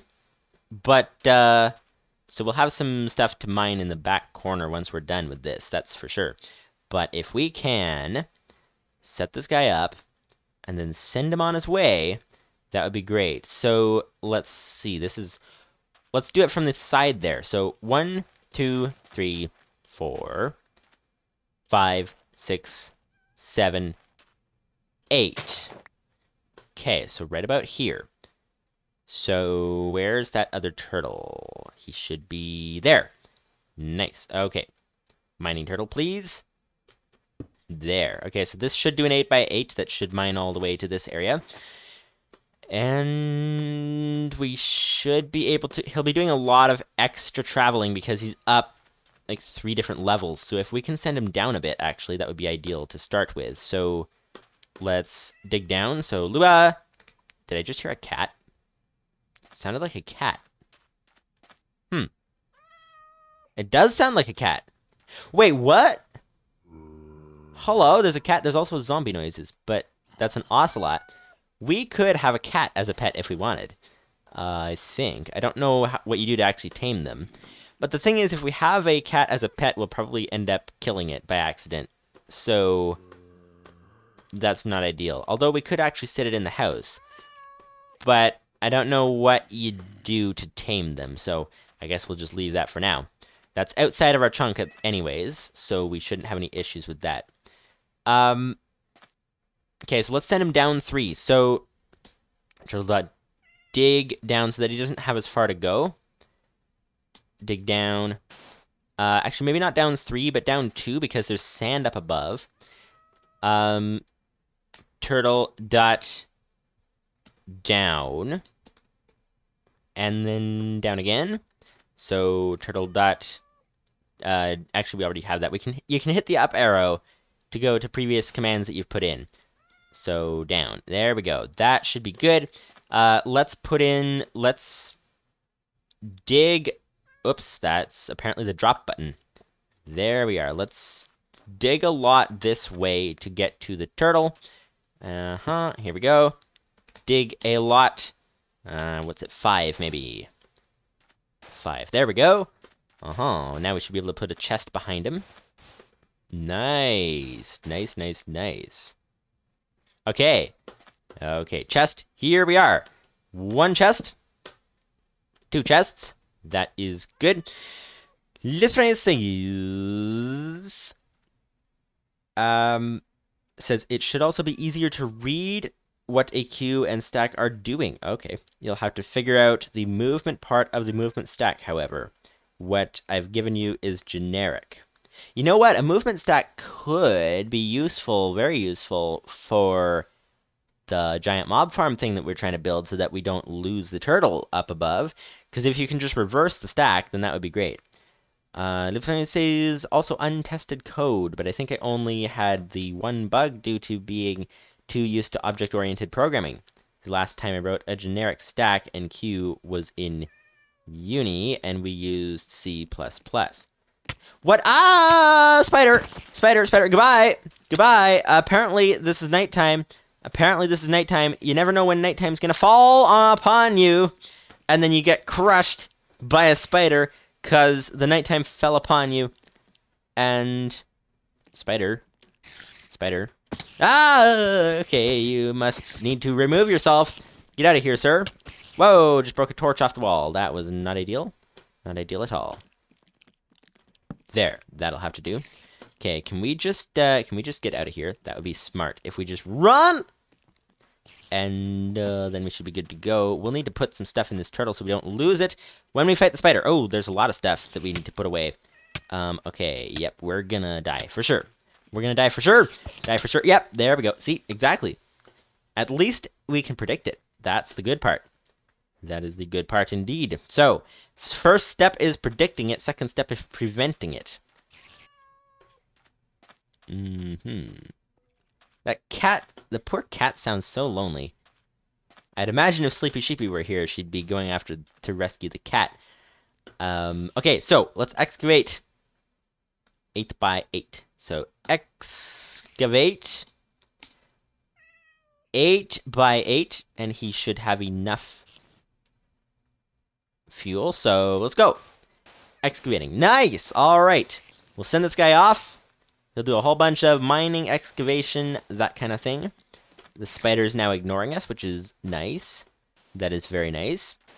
And, okay, so we have an 8 by 8 going. We have another 8 by 8 going over there, which is actually still going, it looks like. Which is nice. And then we'll be good to go. Once that is done, we'll have a lot more materials. But, of course, in the meantime, we did not start today trying to... Lupus590's says, so sword and armor when? When we have a reliable source of food, because taking off the armor and sword to go die and reset our hunger is not ideal, because we might not always be able to take it off. So that's kind of the idea. So first the food, then the armor is kind of the idea. So there's a lot of stuff in here, a lot of junk in this particular chest. But, oh, cactus! Cactus! We'll take the cactus. Okay. Yeah, so, what do we have? Now, we're gonna go set up this mob farm somewhere. I think a movement stack might be very helpful if we can understand how that works. So I guess we'll take a few minutes, maybe, I don't know, 10 minutes or something to look at the movement stack, like we took 10 minutes to get these guys ready to go. That was an hour and a half ago, but, okay. Let's see. Oh, and we should really get some water. That's kind of essential. Kind of essential. Indeed. Okay, water 1, water 2. There we go. Now we're good to go. So... Sort the inventory is the first order of business so we don't lose anything valuable. And then we'll be good to go. Then we'll be very good to go. We will be...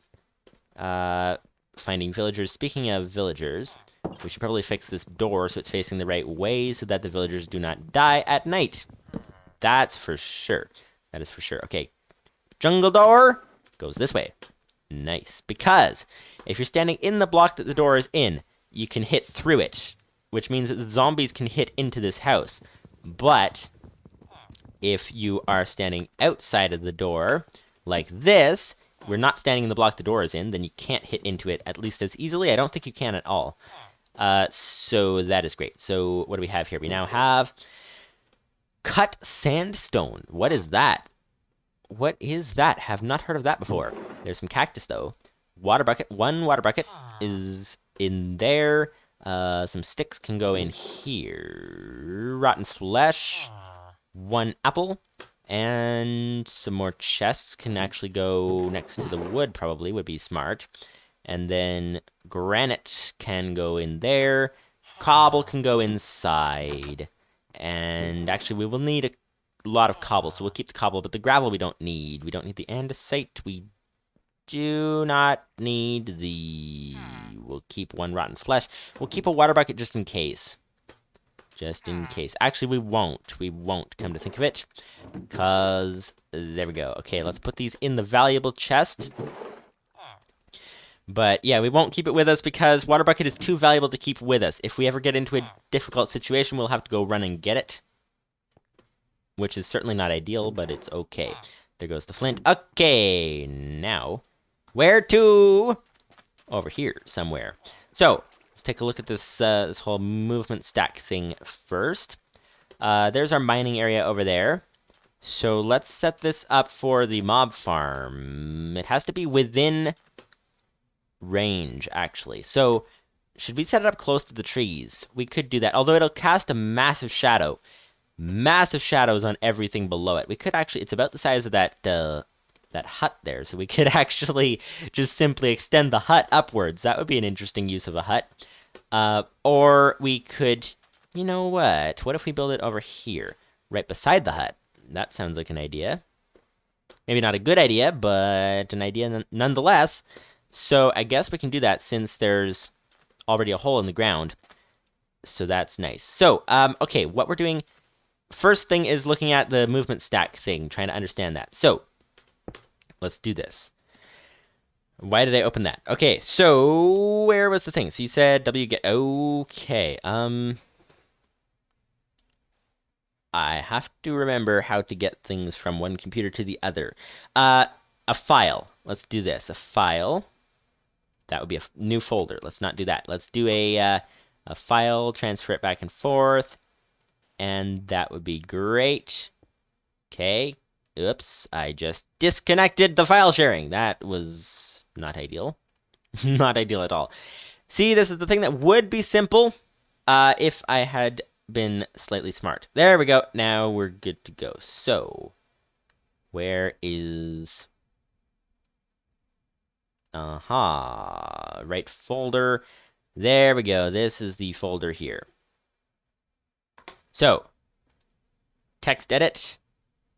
Unfortunately, when you have two computers and you don't have an easy way to switch things between them, this is actually the easiest way. So all I'm doing is creating a text edit file in file sharing on the other computer so I can get it across, get the link across. Once we have this going, let's call it temp. Once we have this going, then we'll be very, very good to go. And it will be easy to do things back and forth for the rest of the stream. So where did I put that folder? Lupus590's. I could chuck it into paste bin if you prefer. No, this is fine. This is fine. I just need to get the file saved on there. Now it is saved. It's waiting to save. There, now it's saved. And now we can grab a wget thing, copy the link into there. Nice, okay. Save that. And now I just need to go on to this computer here. Grab the, whoops, that is the wrong button. Grab the wget file over here. Hello. Yes, spinning beach ball. The age of the spinning beach ball. Okay. What do we have here? Transfer to Mac. Yes, there we go. And there is the file. All right. So, now we should be good to go. Should be good to go indeed. As soon as it decides to actually open the file. There we go. It's, yeah, I think I need to do something to this computer to speed it up, because if it takes that long to open a text edit file, something's wrong. Something is very wrong. But what? Absolutely no clue. That's why it's been like this for years and years. All right, here we go. There we go. We now have got datastructures.lua. Okay, so edit datastructures.lua. Let's see. New stack. Aha, I see how it is. So how many lines is this first? Whoa, 48 lines. Okay, let's break this down. It actually looks simpler than it looks. So, wait, what? Apparently it looks simpler than it looks, which makes absolutely no sense. But that's the thing. So, okay, so the first function is new stack. Next function, let's try to lay this out so we can make sense of it. Next function is new queue. And then the next function is... Oh, so then we just have a return thing at the end. I still don't really understand return. But new stack equals new stack and new queue equals new queue. So that's great. So we have basically two functions in here and some sub-functions within them. So new stack and new queue. Now we're looking for stacks. So local stack equals backing table equals n equals 0. Not sure what n is. Not sure what backing table is. But apparently it equals 0. Function stack.isEmpty. Okay, so this checks, I guess, checks if the stack is empty. Okay, so I do know this at the top. Line 2 defines the stack, creates a stack. Not sure what a backing table is and what the n is, but that creates a stack. Then here uses the stack and it checks the stack's property, is the stack empty? And if the stack, actually it doesn't have a conditional thing here. Stack.backingtable.n is equal to 0 when it returns that function, whatever that means. I have a feeling if we understand what backing table and what n equals 0 is, we might have a better chance of understanding this. Lupus590's. So what I've given you is a module. The return of the table at the end is a convention for require. Oh, yes, that's right. That's for the require thing that you do to actually grab it in other programs. So, okay, so that's that. What's the time? Night! Goodbye! Thought it was still light, apparently. So, well then. Okay, so it's a module. So you're saying you want me to use that module in other programs. Is that the thing? Or are you saying that you need me to understand that module? Because I'm not entirely sure what the mission was. Let's just take a look at how our mining's going. Ooh, it's going nicely. Going nicely indeed. Looks like that guy... Oh, he's going back down. So that is great. Yep, there he goes. All right. And has this guy found anything yet? Nope, he's not come back yet. So that is a thing. So, okay. So let's see. So stack.isEmpty, stack.push value. Oh, okay. So this... I'm guessing... So is a stack actually... Is a stack actually a feature of Lua or ComputerCraft, or is a stack a thing that you're creating yourself? Because this seems to me as if this is you're creating a stack yourself and defining. I'm guessing if you put stack.isEmpty as the function name, that defines sort of a sub-function within stack, if that makes sense. Lupus590's says underscore backing table underscore backing table can be ignored. It's what the stack actually is, I guess. Since Lua doesn't understand what a stack is. Oh, okay, so you just answered that question. So Lua doesn't understand what a stack is, so I'm faking one by telling Lua how to treat a table as a stack, and the table to use as a stack is the underscore backing table. Oh, so underscore backing table is a table that you're defining, I think? Yeah, and you're defining n, not sure what n is, but it equals 0. So you're defining backing table, you're putting something in the table, n equals 0. And then you've got stack there. Okay, so then stack.isEmpty. We're learning lots today. Lots today, indeed. Lupus590 says, or rather the table that gets returned is the stack, and underscore backing table is what the stack is using to store the data that you are entrusting to it. Yeah, because it looks like there's... Because I think the squiggly brackets...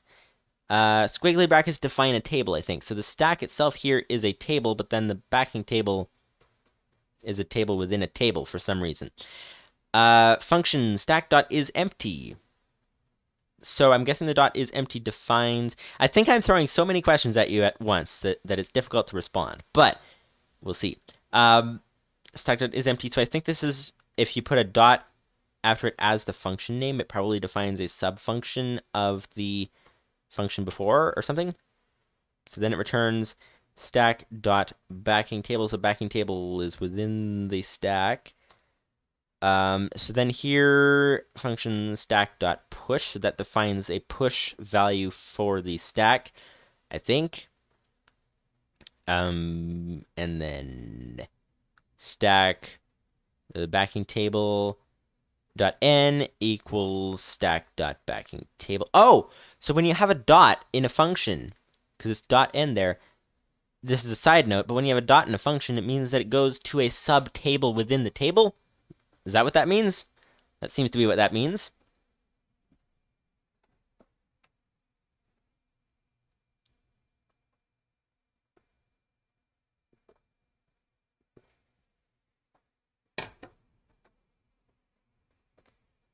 All right, so then in that case, what we have here is we have a new stack being created. We have a isEmpty property being defined. We have a push value into the stack property defined. Stack.pop is what? Stack.pop, if stack.isEmpty, then. Okay, so if the stack is empty, then it pops, apparently. Then error, stack is empty, can't pop an empty stack. 2. For some reason, not sure why there's a 2 there, but the stack has been popped like popcorn, or like a balloon. Is it like popcorn or a balloon? Local value equals stack.backing table, stack.backing table within square brackets. Okay. Not sure what the square brackets mean. There's a lot that I don't know. A lot that I don't know. That is for sure. And then return value. Where is value? What? Oh, value is the thing that we just defined up here. Okay. Local function new queue. Lupus590's says n is the size of the backing table. So what is backing about it? N is the size of the backing table. It's faster to use the n value to track the size of the table than to use the built-in ways of calculating the size each time. Basically, I'm trading memory for CPU time. Okay. So this is now a new queue. Okay, so we jumped out of the stack thing. Well then, okay, so then new stack, new queue, and then it returns the value. So this is a module. Okay. So I'm not sure I understand what is going on here, but it's making a bit more sense. It's becoming a bit more clear gradually. Lupus590's says error. Quote, comma 2. The 2 makes error blame the line that called our function. Oh, okay. G1 Games, hello, welcome to you. Welcome to the day. Welcome to the stream. Welcome to all that. We are just looking at a module that Lupus590 programmed to be able to create a stack, which is apparently a way where you can store values like a stack of plates that you stack them up and then you take them off the top of the stack. Lupus590 says, I've done the queue wrong. I just changed the names in it. A what? Okay, now I'm even more confused. So it's becoming more clear, but I think there's some foundational things I'm missing. So, like, I still don't really understand. I think the squiggly brackets mean that it's a table. I don't know what the square brackets mean yet. That kind of thing. But it's starting to make a little more sense. So, what we're going to do now, at the moment, and we can continue with that as well. If you have more explanation, you can keep explaining things, and I'll try to figure them out. But what we're going to do now is also we're going to try to build that mob farm. We're going to try to build that mob farm. Speaking of which, I should actually... Whoops, sorry, bumping the microphone. Okay. So...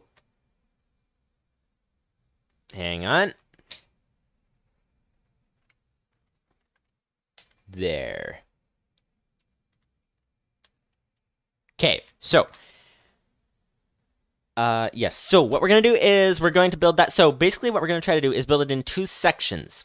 Building a giant mob farm will be very nice. And the first section, of course, is there's a giant shaft that goes up. Now, I think most old-style mob farms use like a 2x2 tube for the mobs to fall down within. But the issue being that the spiders have a tendency to latch onto the walls and climb up and all that. If we build a 3x3 tube, then they're less likely to catch the walls. Now, I think I even did a thing one time where... Now, I don't know if there's things that spiders can't actually climb. I think I did a thing one time where I actually severed the tube, so just had a floating box at the top, basically, with enough tube to cut out the light, and then had a giant drop. Oh, actually, enough tube to get them falling straight down. And then a giant drop, and then they land in a catching area. That's another thing I've tried before. So I'm not sure exactly what we want to do in terms of the tube, but we can at least try building a tube and do it that way. But the area at the top is the most complicated, even though it is simple, but it's the most complicated of the whole thing. So I think the easiest thing to do is probably to build that on the ground. And when we build it on the ground, then we can actually like experiment with it, try different things, bug test all our building of it, and then put the code in to build the tower before it, and then have it being built after the tower, if that makes sense. I think that's the idea. So we'll build that giant chamber on the ground, which also will double as a house if we put in some torches afterwards. So first thing to do is find a adequate place to build a bunch of test versions, because we'll probably need to build quite a few versions of this. So right about here might actually be a good place to build it. Now we do, of course, if we build the mob farm too far away from where we are, then it won't produce very much. Although, if we have a simple program to do it, then we could actually build it again, and again, and again, and again. And the thing is, it will cast a massive shadow, so we'll need to protect the ground against that. Alright, so we'll just wait to sleep here. Lupus590's says table.example is equal to table square brackets example as text. I thought tables were squiggly brackets, so why are they square brackets? I think I'm a little confused. I think I'm a little slow to catch some of these things sometimes. Lupus590's says, what was your other questions? I was making a note to fix the queue, which you can delete as it's broken. What queue are you talking about? Is it a Q&A, or... Hang on, let's see. Oh, and we need data structures. We need to move data structures into supporting files / data _ structures. Done. Okay. Now, directory supporting files. It has in here now data structures. Nice. Okay. Edit supporting files. Oh, that would be skeleton spawner. Edit supporting files / data structures. Nice. Okay, so you said a queue. Where's the queue? Is empty, push, pop. New queue. Oh, you said, what? You can delete the queue. So this whole area, the whole queue line, new, like from line 23 down to line, whatever it is, 43 or so? Okay. Well, that is a thing. So we can go ahead and delete all of that. Alright. Hopefully this isn't a mistake. Let me know before I save it if it is a mistake. But, yeah, we'll get rid of this whole thing. Lupus590's says, backing table is... Hang on. Want to catch this before the end so it doesn't go and start deleting things off the end that it shouldn't delete. There we go. So return there and new queue. We can delete this line as well. Okay, there. So we just have new stack. Oh, and I just saved. Lupus590 says... Backing table is called backing table because it is a table that is in the background and is actually doing the work of storing the data of the stack and queue once I get it working again. Okay. Lupus590 says, so delete the entire new queue function and its entry in the returned table, the table for require. Okay, so that's exactly what I just did. That is great. Yes, what questions? You said you said that I said that I had questions. So, what do we have? We have... Yeah, so what I don't understand, so I think you might have explained N. Backing table, you said backing table is called backing table because it is a table that is in the background and is actually doing the work of storing the data of the stack and queue once I get it working again. Okay. So what happens with the dots here? Function stack dot is empty, stack dot, etc. Is that like defining a sub value within stack, or is that calling on something that already exists? What does the dot do? Lupus590's says table dot example and table square brackets quote example are both table accessors. In this case, they are both accessing the same values through different ways. So table dot example, example's not a string, but then table square brackets example, example is a string. Is that, do I have that right? Like, it seems to my way of understanding, it seems to change the value, but I think you're saying they're the same thing. Lupus590 says, as for function table dot example. Okay. Local function example is a fancy way of saying local example equals function open bracket close bracket. Okay. But what about after the dot? The same with stack dot is empty function.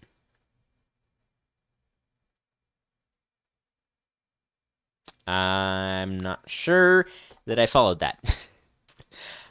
So what shall we do here? What shall we do here? We shall set this up. So we're gonna actually, I think we'll have the mob farm going right down to the floor. So then having an area in front of it would actually be very helpful to be able to get down to chests and things. So I guess we'll do it that way. So, and should we build it in? Oh, yes. I remember what we were doing. We were going and moving to a place. So let's move to a place where we can work on building the upper chamber. If you guys do not remember how this works, basically it's a matter of, now the difficult thing is we won't have any water. So we'll actually need to climb up, come to think of it. We'll need to climb up to put the water in. We could have the turtle putting the water in itself. Is that possible? Lupus590 says... so function stack dot is empty adds a new function called is empty to the stack table. Oh, okay. So what you're saying is edit supporting files slash what's it called? Data structures. Lupus590 says play around in the Lua REPL for a bit. REPL. So you want, if you want to get the idea. Okay, I think what the idea is, you defined a table here called stack. Backing table is within that, and then, but backing table is not the only value. The squiggly brackets here define what's in the table, and you only added one entry called backing table, and down here with a dot, you're essentially adding another entry called is empty. And then down here, push and pop. Is that basically the idea?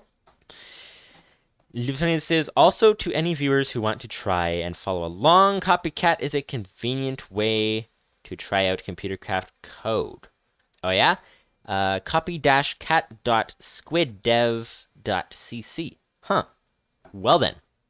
All right. So, yeah, so let's see. So I think I have a little bit of an idea how this works now, but not the clearest of ideas. Oh, that turtle's done his mining expedition. And this turtle's still going. So that's great. We should have him go, the turtle go down the back area down here. Next, if we have a chest, I think we have a chest back at the base. We could set that up very easily. So the ocelot, there's still an ocelot down there.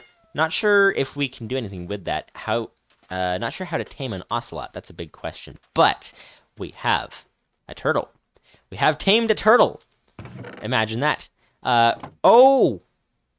Waiting for fuel and unloading items. Oh, I see the problem. It's not that he's done, it's that he's out of fuel. Okay, let's take a quick detour to get some more fuel. So... yeah, so that's that. So, where's our buckets? It's inside the house. All of our buckets are always inside the house. That's where you keep all your buckets of lava in the house. That actually, outside of the context of Minecraft, that makes absolutely no sense whatsoever. Hi, Enderman. Where is that Enderman? Because we would like an Ender Pearl, ideally. But I don't see him. We heard him, but he's not there. He's... yeah, exactly. That's kind of the problem. Lupus590's says, tame cat with fish. Stay very still and let it approach you. Oh, so we have no fish. So I guess that is out of the question for the time being. All right, buckets of water. Lupus590 says, yeah, so the table that gets returned from new stack looks like something like this. Okay, so the table has backing table equals table table. Oh, backing table equals table. Is empty equals function. Pop equals function. Push equals function. Those are 4 different entries. Okay, that makes a little more sense. Oh, and there's a pool of water right here. We can put our water away and remove ourselves to the basement. The basement being the underground area. Grab some lava, some more lava to get that thing running again. That farm, not the farm, but the mine. And that should be good. Lupus590 says, not sure if raw or cooked fish. Okay. Well, we have... Actually, do we have any fish? We haven't actually gone fishing, I don't think. I'd imagine it works with the fish that are swimming around, that you don't actually need a fishing rod to do it anymore, right? So we might get to that eventually. But there's some lava. Lava, lava, lava, lava, lava. We're using up the lava lake, which is not ideal. Hopefully we'll find another one sooner or later. But at the moment, we seem to be good to go. If we hear any lava, we'll have to really head in that direction, because we are going to need a lot more for fuel. That is for sure. That is for sure for fuel. Lupus590 says, also, underscore backing table has the underscore because the user is not meant to use it. Oh, that's good to know. That makes sense. That's a good way to differentiate the different things. And I'm out of hunger, which is not great. I think we're going to need to do something about that very quickly.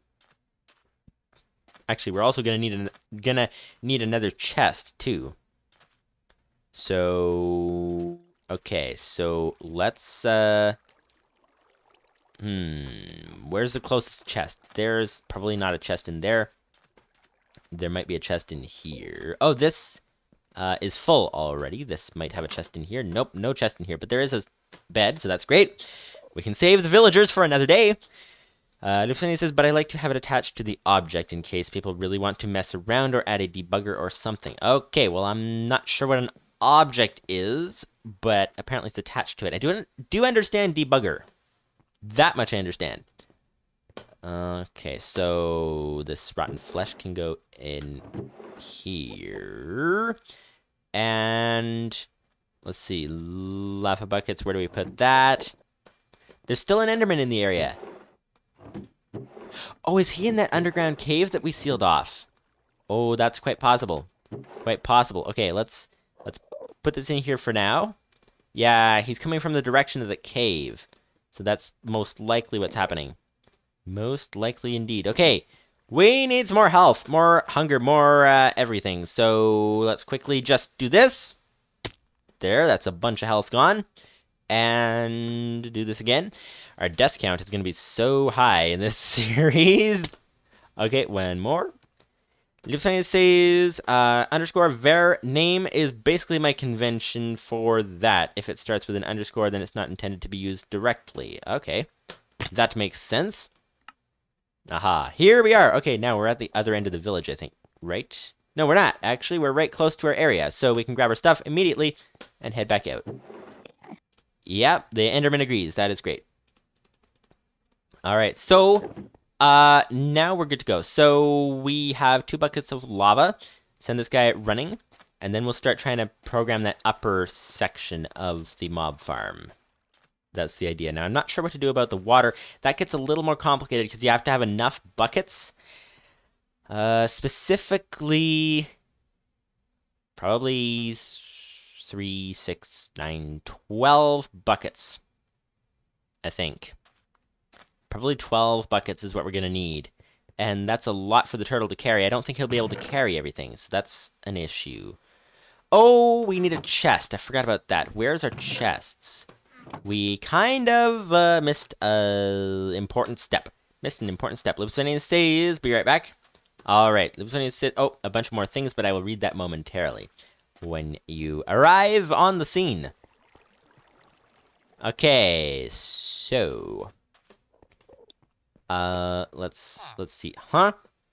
What? Can you guys speak villager? Yeah, the Enderman says he can speak villager. Can you guys speak villager? That's the big question, because, what are they saying? What are they trying to say? And what are we looking for? We're looking for... a chest! A chest. A chest. I thought we had extra chests. Yeah. Yeah, see? The villager knows how complicated things get. Oh, there's a chest. Nice. Okay. Complicated things get indeed. Alright, let's see. We've got a couple of chests turned into a large chest over here. If we can get this down here, that would be ideal. And that's one chest. That's now a double. And we can transfer a bunch of stuff. Cobblestone. A lot of cobblestone. Why won't it do the double click thing? That is weird. Sometimes it works, sometimes it doesn't, so we just have to click every single stack individually for some strange reason. No apparent reason for that. But actually, the good thing is we have a lot of cobble now, which means we can actually do some building with it, which is going to be very helpful. Since that farm is going to need a lot of cobble. So, oh, lag! What happened? Okay, so this is not wanting to move. Not wanting to move by the double-click method for some reason. Even though it literally just did, but then it doesn't want to. And we got more torches. Nice, because it actually happened to mine up our torches that were down there. So, yeah. That's that. That is that. And I think we have... Yes, we've emptied the chest. That is great. Now, the turtle does still have a lot of stuff in his own inventory. So, hopefully he'll drop all that stuff off. We'll see. But at the moment, actually, we'll need to do it for him, I think. Because what if we grab all this? Oh! Waiting for fuel still. Okay. Okay, let's just grab a bunch of stuff out of here. And he seems to be reevaluating his inventory, so he shouldn't actually run out of space. Or, like, he shouldn't actually think that he ran out of space when he didn't. So that's that, and none of this stuff fits in there anymore, so we'll put the rest in here. And then we'll be good to go. Aha. Okay, so let's refuel. There, okay. I want the buckets back, please. I guess he'll bring that bucket back eventually. Because he just decided not to refuel all the way, apparently. So, yeah, okay. That's certainly not ideal. Not ideal at all. I guess we've lost the bucket into the turtle. It'll be back eventually, but we'll probably not see it for quite a while. So, what now? So, yes, we're gonna need actually quite a few buckets. So, first, oh, yes, we need that bucket, like, immediately. So let's make another bucket, then. It does waste some iron, although we do have a bunch more iron coming from the mines, which is great. So let's make 2 more buckets, actually. Or one more. Just one more. Just one here. And grab some water with it. Now, what we need to find out is if we can create a water stream, because inside that mob farm chamber up at the top. Okay. Now, to build that mob farm chamber, inside the mob farm chamber at the top, we're going to need to put a bunch of water. And what I don't know is if you can create an infinite water stream, because it needs to be 3 wide to do it the way we're doing it. And if it's 3 wide, is that actually going to work to create a stream? So let's see. The best simulation spot we have to test that is we need something that's about the same shape around the water. Oh, this is actually 4 wide, but it's pretty close. We are missing our turtle. It's somewhere else. Somewhere way over here. Okay. Let's see. This would be the turtle. There's the turtle on top of the mountain. So, where can we try building this? We can try setting this up. Okay, so let's actually do some commentary that makes some sense. Put some words together in an order that actually has some level of sense to it. And this is a 2 wide spot back here. We'll make it into a 3 wide, and then we'll be good to go. So, dig a lot. Let's go 3. Let's try that. That's 1, 2, that's 3, and that's good. So, if we place the water down like this, theoretically, we should be able to place there. That will flood it. And then we can place down here, and it should... yes, it filled in the middle one. It turned it into an infinite water source, which is excellent. Excellent. Okay. So that's what we're looking for. If we do that, then we'll only need for the water streams. If you guys do not know how this mob farm works, basically, there's a dark chamber on the roof that the mobs spawn in. They wander around. They wander into the water streams, and the water streams are like push them all into the middle, and they fall down the tube. That is the idea. Now, we'll need 2 buckets for each water stream, which means we'll need 2, 4, 6, 8 buckets in total. That's a lot. That is a lot of buckets. So we'll have to see how that works. Now, I'm assuming the turtle can actually place that himself, but at least we know that the water does work the way it's supposed to do. So, let's see. Let's try this again. So, not again, but let's go start building the chamber. So, we need actually a program to build the chamber, first of all. I don't even know how many blocks it will take, because here's the thing, is we might need to actually bring the guy back down to get some more blocks. That is for sure. That is quite possible. So what exactly... Let's build a test chamber here. So what's the size? Because we have the chunk boundaries on, so we can see them for our mine over there. We need... It needs to be as long as the water stream. Now, a water stream goes 8 blocks away, if I'm not mistaken, right? 8 blocks including the first one. That would be... It's been a long time since I built this thing. 1, 2, 3, 4, 5, 6, 7, 8. Yes, 8 including the first one. So, it will actually be bigger than a single chunk. So, we'll need to start it here. If we start it in this corner, let's say. Start it in this corner, and then it's going to go... The spawning platform is going to be 1, 2, 3, 4, 5, 6, 7, 8. And then we're going to have a water stream 1, 2, 3, and then 1, 2, 3, 4, 5, 6, 7, 8. So that big.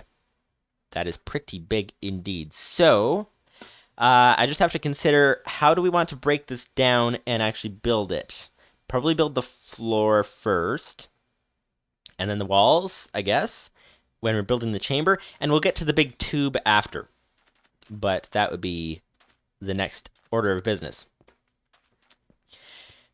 Alright, Lupus590's said a bunch of things that I didn't read before, because they'll be right back. So, Lupus590's var name is basically my convention. Okay. Object, more object-oriented programming, terms, slipping into things. Okay, that's probably what I didn't understand, I think, not sure. Although I did do a little bit of basics of object-oriented programming, but didn't get very far in it. This one says, basically, my stack module makes objects. That's why I called the creator function new stack. It makes an object like stack. Okay, not sure what an object is exactly, because my idea of an object is fairly similar to a table, which shows how little I know about it.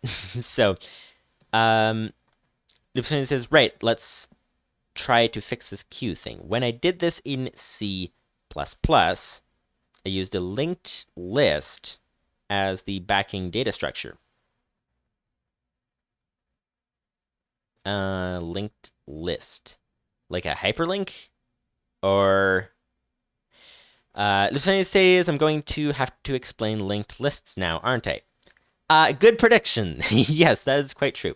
Lupus590 says I would check how turtles interact with buckets. They do stuff a bit funny.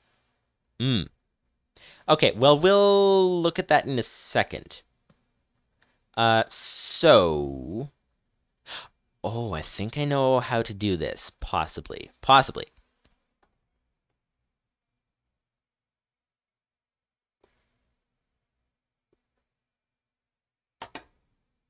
Because here's the thing. The thing is that... Okay. So when we're building this thing, I think I know how to have the turtle do it. There's obviously many, many ways of doing this, but just the way that I think would be the easiest to program, possibly, is... There has to be 2 layers on that chamber. There has to be the layer that the water sits on, just a few, like 4 different tracks, and then there has to be 1 layer higher, which is the actual floor itself. So, that is the idea. So, what we're going to have to do here is we're going to have him sit in the center and build out a platform, build out a expanded area around him. So let's stand on top of this sand here. Let's actually get rid of these couple of blocks here to give us some space. So turtle.dig, and then the other block over there. There we go. Okay. And turtle, oops, we need to open the Lua command prompt. Turtle.dig. Now, the other thing is, do we want him to build a staircase into the thing so that we can get up and down? Although that is probably actually extra complications that aren't really worth doing, necessarily. So I guess we will not do that for now. So, okay, we now have a high ground platform, so we can build this chamber above us. So, first order of business, let's set the directory, check what directories we have. I'm not sure why I'm checking, because I know we need a new one. Let's edit a new program. Let's call it work in progress. Work in progress mob farm. I guess there's many types of mob farms. Is there a special name for this? Mob farm. Build. There. Work in progress mob farm build. So what we shall do now is we shall start. So we'll need, let's lay out this program. So we're going to need different sections. We're going to need the build tunnel. Okay. And then we're going to build the tunnel up. The chamber, now, should we even have a chamber going up? That's the first question. Because the spiders can get trapped on the sides of the chamber. One idea is just to have a larger area to collect them at the bottom. Because if you have a short tunnel and then a big gap so that they take fall damage and die, but they have a larger area to collect them in so that you actually collect them, then that is perhaps better.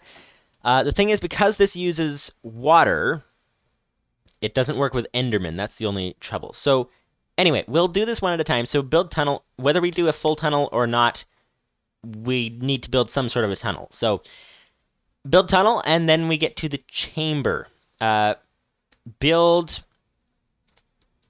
chamber in parts.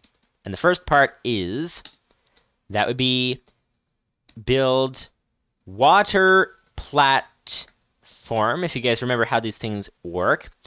I think that we would not put water in the platform at this stage. So we'll say without water. Without water. And then we need it to, we'll add a new line there. So build water platform. So builds the tunnel, builds the chamber in parts. It starts by building the water platform. Then after that, then it builds the mob platform. Build mob build mob platform. And then build walls, and build, whoops. Oh, we needed to space that out. Build walls, and then, okay, to make this easier to read, we'll add extra lines. Build roof. And when we build the mob platform, that's probably a good time to add water. There. Okay, so build mob platform. So, this looks good. So theoretically, this is all we need to do. And some of these may not be as simple as others. So build the tunnel, build the chamber, which includes building the water platform without water, then build the mob platform and add the water onto the water platform at the same time, and then build the walls around it, and then build a roof. So that's the idea. Kaikaku, hello, welcome to you, welcome to the day, welcome to the stream. Lupus590's been explaining to me all about how in the world, what's it called? The, I forgot the name. Stacks. I think that's the name. Yeah, he's been explaining to me how stacks work. At the moment, I'm working on building, designing the program for the mob farm. So these should be our sections of the program. Lupus590 says, linked lists are an easy to extend data structure that is not practical to explain in Lua, as linked lists require pointers, which Lua kind of doesn't have.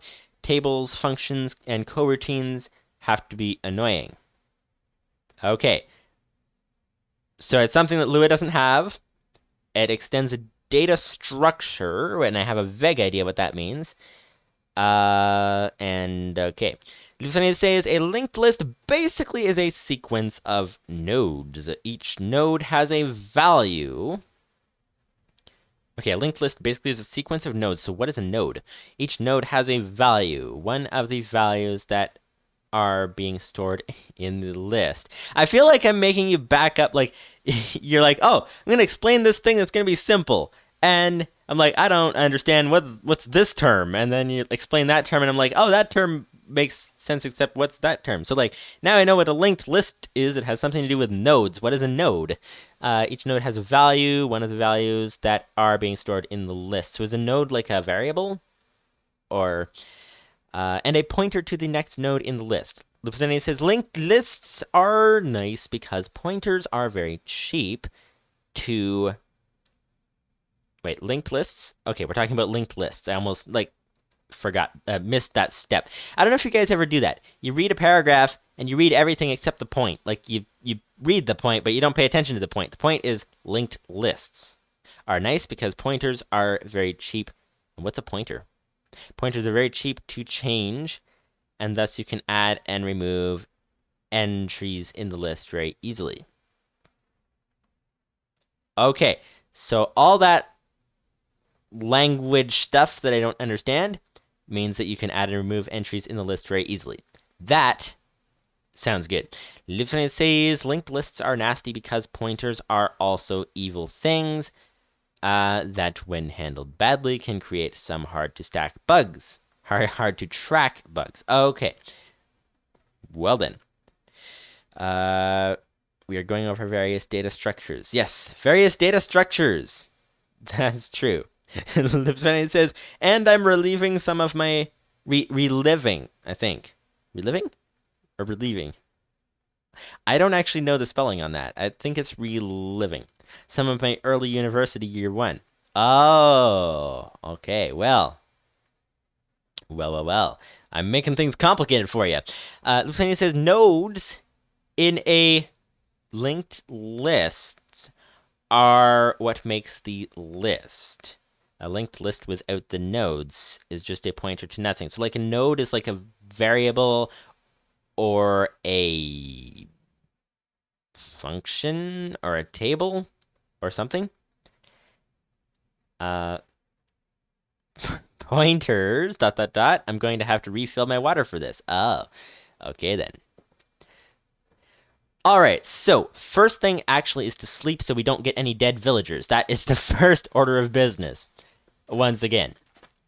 and then continue building the thing. That's the idea. Okay, so we need some water. Although we don't need the water yet. So let's leave the water off for now. Let's continue building this. Let's continue. So we're gonna build the tunnel later because we want to test building the chamber. That's the most complicated part. So the big tunnel that goes up, we will do that later. So build the chamber. So build the water platform is the first step. And within the water platform, that's going to, we're going to need some cobble, first of all. Also, if we're bringing 8 buckets up with us. Wait! Do we even need to bring 8 buckets up with us? We might not need to do that because it creates an infinite water source that then we can theoretically backtrack slightly, grab a bit of extra water. Oh, okay, so maybe we don't need to bring 8 buckets, just 2. That's getting complicated, but theoretically, it would work. Theoretically, it would work. Kaikaku says 2 buckets are enough. Yes. All right. Enough, well, enough for someone with a programming brain like yours, but someone with a programming brain like mine, I'm not sure if it'll be enough, but we'll see. All right. Lupus590's says, how best to explain pointers? Do you understand pass by reference and pass by value? I don't know what pass by means. Lupus590 says, pass by reference basically passes the value of a pointer to the actual value that is being passed by reference. What? I'll try to make a Lua example. Okay, that would probably help. Okay, so build the water platform. So the very first thing to do, if we are up at the level of the mob farm, is we will need to make a note of what level we start at. So we'll start this at the level, start above the platform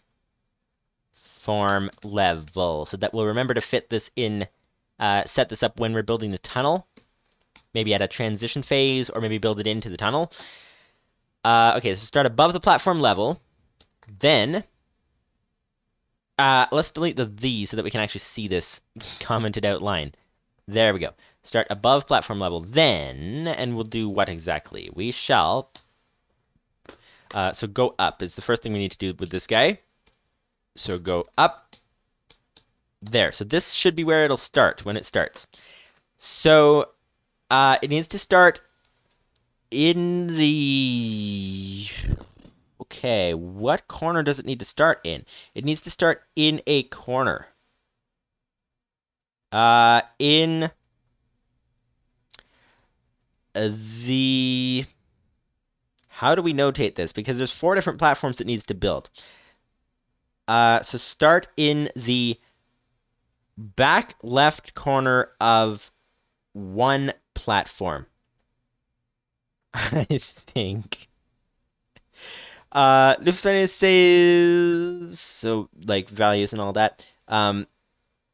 Quote, I don't know what pass by means. Exasperated sigh. Yeah, I'm a little bit dumb when it comes to a lot of these things.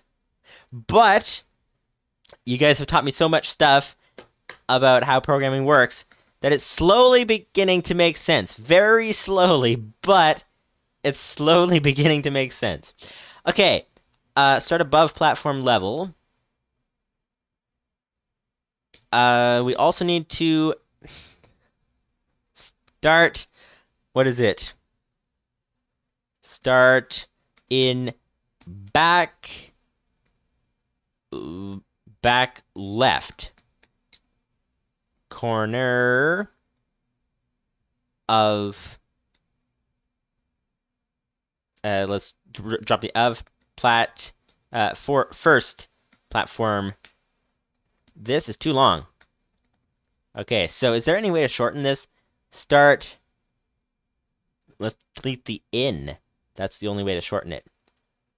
Start back left corner. That shortened it by 1 character.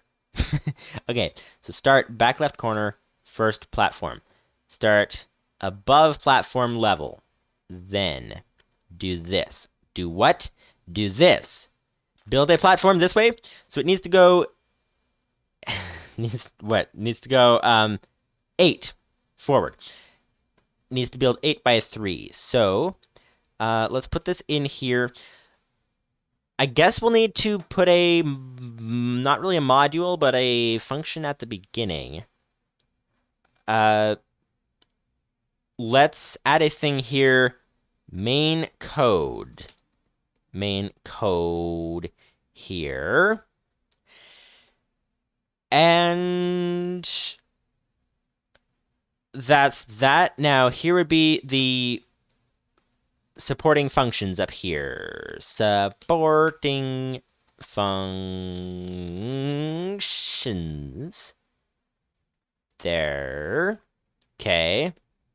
And then in the supporting functions, we want a function to be able to build an area, define how much of an area to build, I think.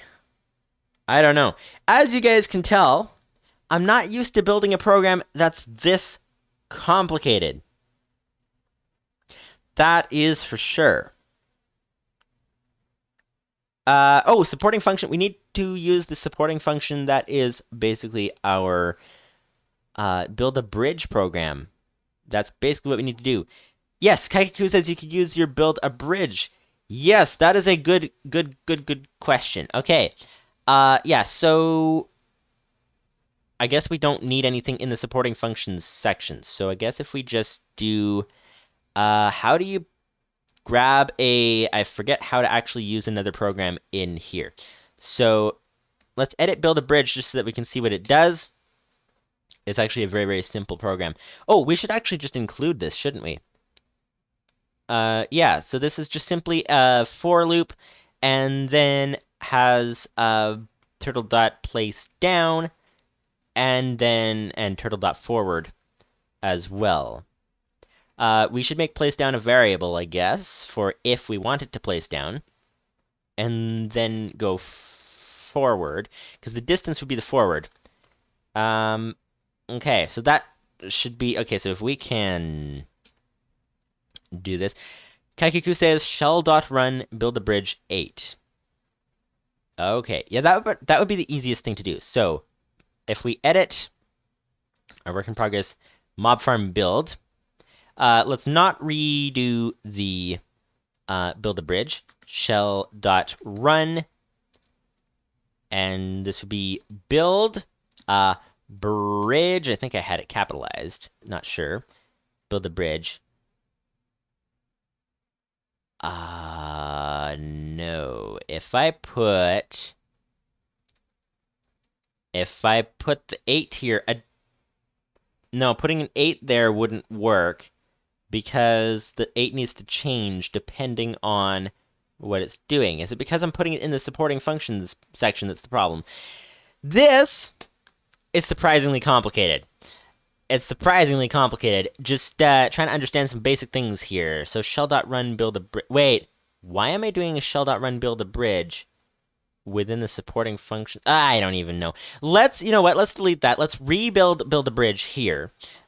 Local functions that it only works within this program. Let's create a thing here. Let's say build a bridge. There we go. We'll use this same name, but within this function. So build a bridge. And I think we need to do this.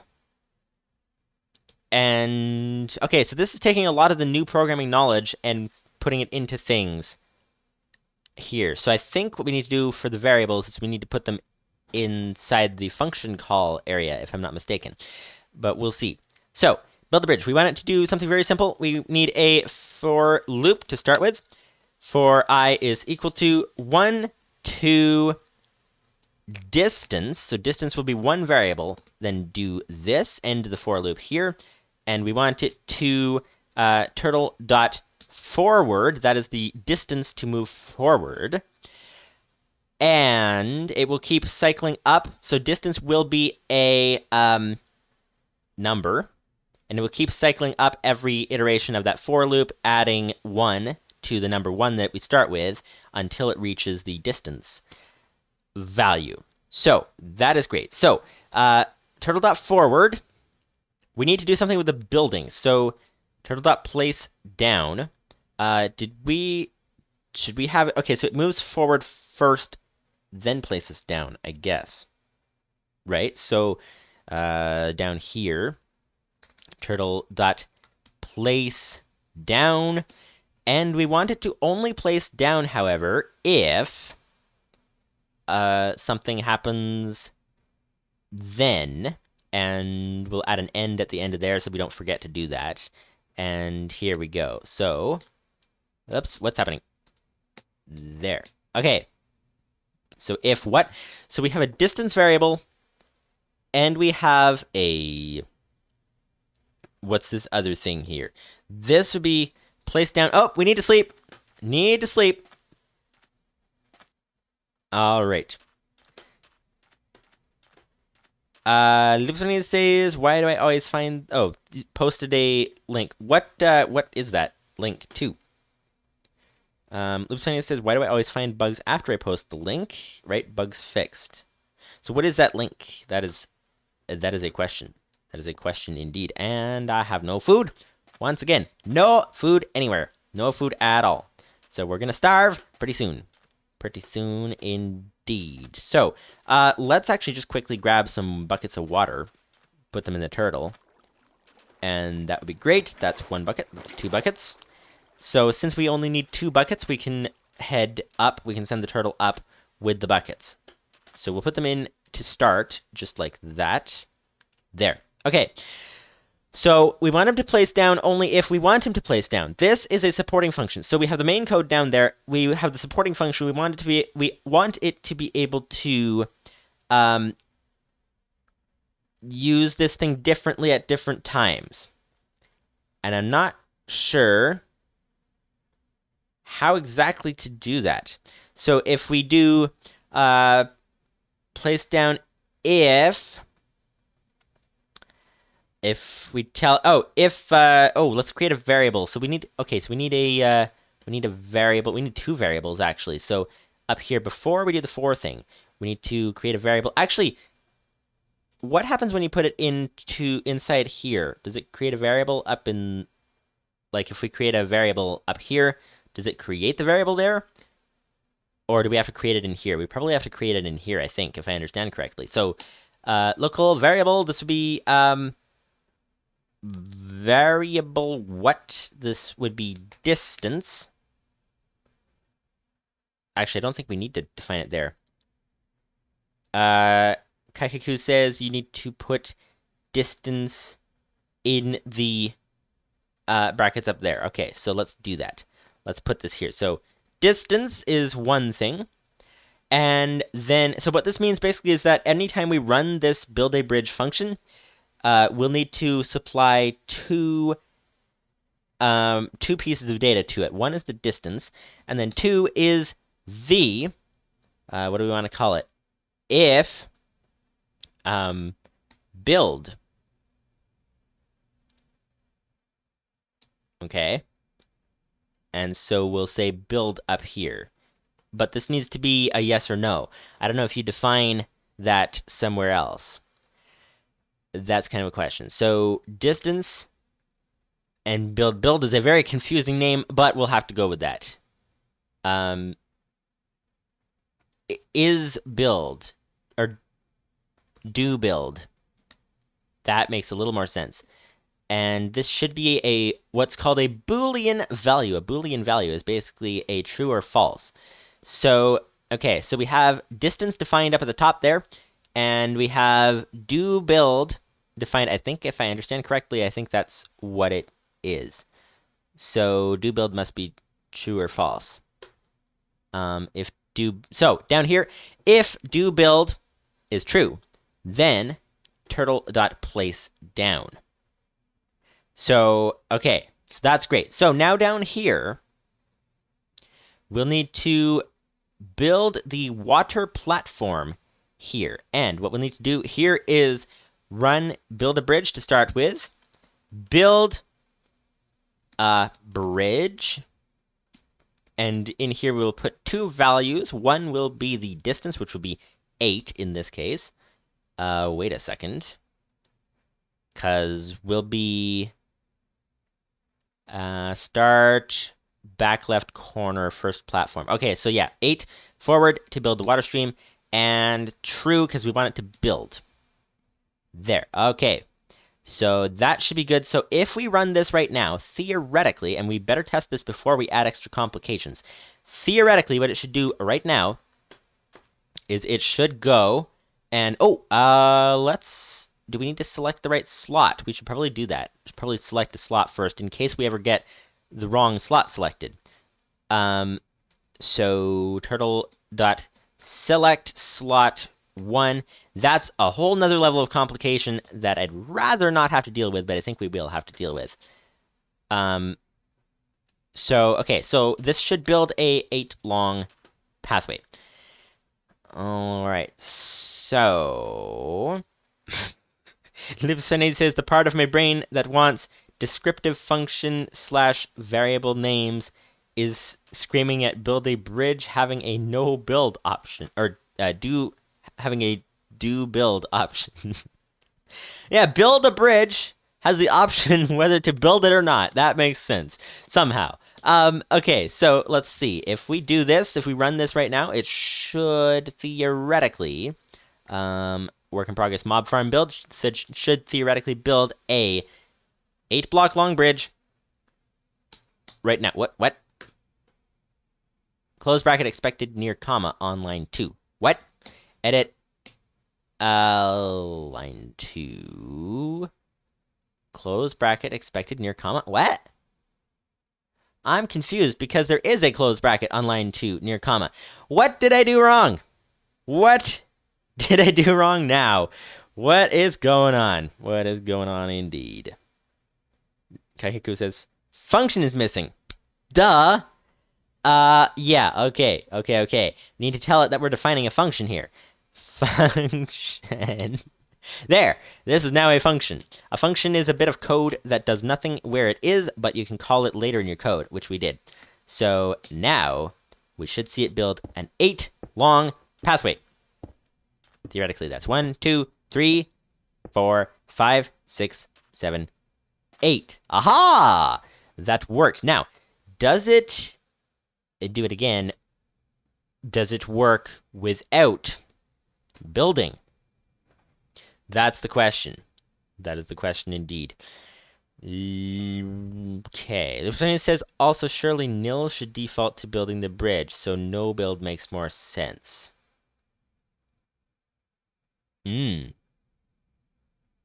That would make more sense.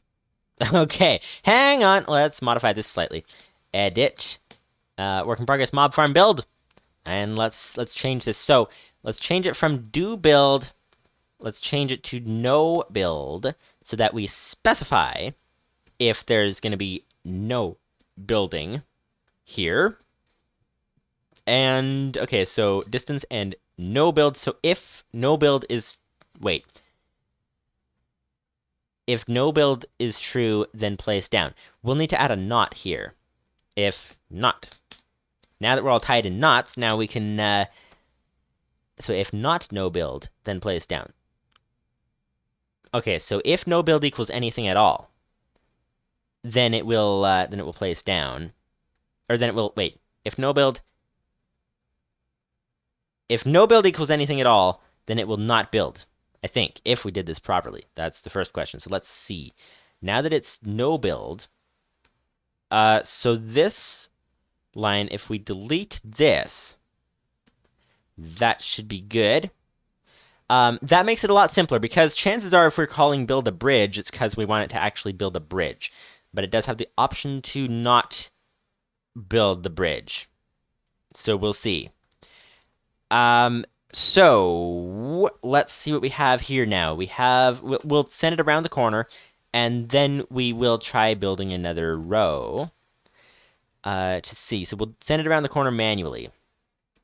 So go right, forward, right. Okay. There we go. So now this, I think, is set up that it should build the bridge this time. Then we'll run it along the third path, and it should not build the bridge that time, because just for the sake of testing to see if our function works. So work in progress, mob farm build. This should build a... Oh, that's a problem. That's a problem indeed. Okay, so if it's starting in the back corner of where it's supposed to be building, then it needs to build, then move. So, yeah, that's an issue. That's an issue indeed. Because what happens if... Okay, I think we're going to need to build a giant flat square to sort all this out. So, then, turtle.dig down. Okay. This is now looking a little bit better. Let's go back. Go back there, and now turn to the next row. Go left, forward, left. So now, because here's what I'm anticipating is going to happen. If we have it build first, then it's going to get to the last iteration, and then it's going to move one farther, and then start building from back there, which is certainly not ideal. And I'm not sure how to solve that dilemma. So, oh wait, what if we have it, sun is going down again, okay. What if we add an extra build line in at the beginning? That might be good. Let's edit, work in progress, mob farm build. So basically, we'll have, before it does this loop, we'll have it dig, we'll have it, no, it's placing, hang on, need to sleep, gotta sleep really quick. Hang on. All right. Lupus590's says, okay, so the link that you linked, demos, pass by reference and pass by value. Okay. In lieu of somewhat. Okay. Okay, I'll have to check that out if we get time. We have been 2 hours and 41 minutes, and so far on our whole mob farm build that we started out to do today, we've made 2 rows of cobble. So I think we're gonna have some work to do. So let's see. So basically, what happens here is it goes forward, then it places down. Now, if we place a line to start that says turtle.place down, then basically that means it'll always place down at least 2 blocks, which means we could never have a 1 block long bridge, which is not great. Not great indeed. Kaikuku says, maybe think about where usually the turtle will start and where it should end when the turtle builds a bridge. Probably the fact that I didn't get enough sleep, but I didn't quite follow that, but it sounds like a good option. I don't know if this is what you're saying exactly, but what I'm thinking is that if we just simply take distance and turn it into... Okay, so if we take distance here, this might work. If we take distance minus 1 and put that all in brackets so that it evaluates this by itself, that will be the max for our thing. So theoretically, if we input a distance number of 1, then what it should do theoretically is it should place down and then do the for loop, and it will set I to 1 and will go until, and in that case, distance minus 1 will be equal to 0 if distance is 1. So I think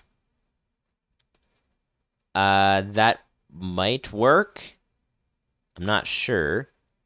Lupus590's says place before you move. Only move if distance is less, or it's greater than 1. Oh, that's a better idea. Yeah. So let's actually, okay, so let's do this. Wait. I think we still need this line in here, don't we? I'm a little confused. I'm a little bit confused, but let's put the whole for loop within an if statement. So if distance is greater than, that would be the greater than thing. If distance is greater than 1, then do the move forward thing. And we'll need to end the if statement down here. End. Okay, so theoretically, this is going to start the first line. It's going to place down below it. So if we have a value of 1 for our distance, then it will place down below it. It'll check, is distance greater than 1? It's not greater than 1, so it'll skip the entire moving forward loop and just move on. So that should work. If distance is equal to 2, then it will place down, then checks distance is greater than 1, so it starts the for loop. So place down once already. So then it does, so if distance is equal to 2, it checks for I equals 1. And it checks distance minus 1. 2 minus 1 is 1. So I think that would run the for loop once, because I equals 1, and the limit is 1. So it should run it once, I think. So which means it would go forward, then place down, and then stop, I think, if that was programmed correctly. So we'll see. Let's try this. We'll need to try a couple different values down here. So we'll need to try build a bridge 1 to start with, to make sure that's working properly. And run. It placed 1. That is great. Now we'll need to have it go forward. Go forward. There we go. So now it should build 2 more blocks. So work in progress mob farm build. Oh, no. We have to actually tell it to build 2 more blocks. Okay. So down here where we call the function down here and have 1, we'll change that to 2. And theoretically, this should do it. Let's see. Okay. As you can see, we did it. We did it indeed. So now it will always build the exact number that we tell it to, which is nice. Nice indeed. So theoretically, we should be able to go back. And that is too far. Go forward and then right. Let's set him on the next line. Right, forward, left. And now he should be in the right place, and that is great. So let's edit this again. Let's see if this is going to work this time with the 8, but it should. So build a bridge. It needs to be an 8-long bridge. All right. Work in progress mob farm build. 1, 2, 3, 4, 5, 6, 7, 8. Nice. Okay, so it just built 8. Now, just for the sake of testing our function, let's get rid of that. Let's go right, forward, right, and let's try it without building, if that makes sense. So where we have here, have it can check if it wants, if we want to run the moving thing without building for some strange reason, then we can do that. So here, build a bridge. The first argument is the number to build, and the second argument would be, I guess we'll just say false. It probably doesn't matter what we put here, but this should move it 8 blocks without actually building the 8 blocks, theoretically. Now you may ask, what's the point of that? What just happened there? It built. No, ask a silly question, answer it in the same breath. Okay. Is it because it actually was evaluating false? What did I just do? I meant to edit that, not run it. Okay, let's see what happened there. So we told it false. Go right, forward, right. Okay, now, edit. Work in progress mob farm build. Now, okay. So what happened? If we told it false, it put false in as the no build thing. So it got down here to if not no build. No build is false. So if not false, then which, I think something's getting lost in translation between between the text and my brain. Because if not false, then it's true. Then it should place down. Duh. Okay, well, what if we change it to true instead of false? No build becomes true. This is a little more confusing when you're inputting it here. So no build is true. Then theoretically, we should be able to work in progress mob farm build. It is set up to go, so that's great. And it placed one block and is continuing. Okay, so that is a good sign, although we need to fix that beginning bit. So go left, forward, left. Okay, and now let's actually edit that first bit to fix that for the no build.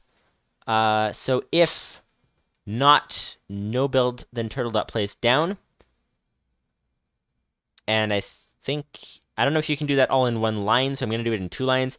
If not no build, then turtle.place down. And the indents there are just to make it easier to read. So that should theoretically work. So if we were to, not edit, but if we were to run work in progress mob farm build, it should go the full 8 blocks and not place a single one. That is great. That is great. So now we can turn it around. Go left, left, might as well. And that's great. So now we can build a thing. So let's edit this again now that we have the function working properly. That is great. So now we will need to take out the true value down here. And, oops, took out the 8 by accident. And that is looking good. Looking good indeed. All right, okay.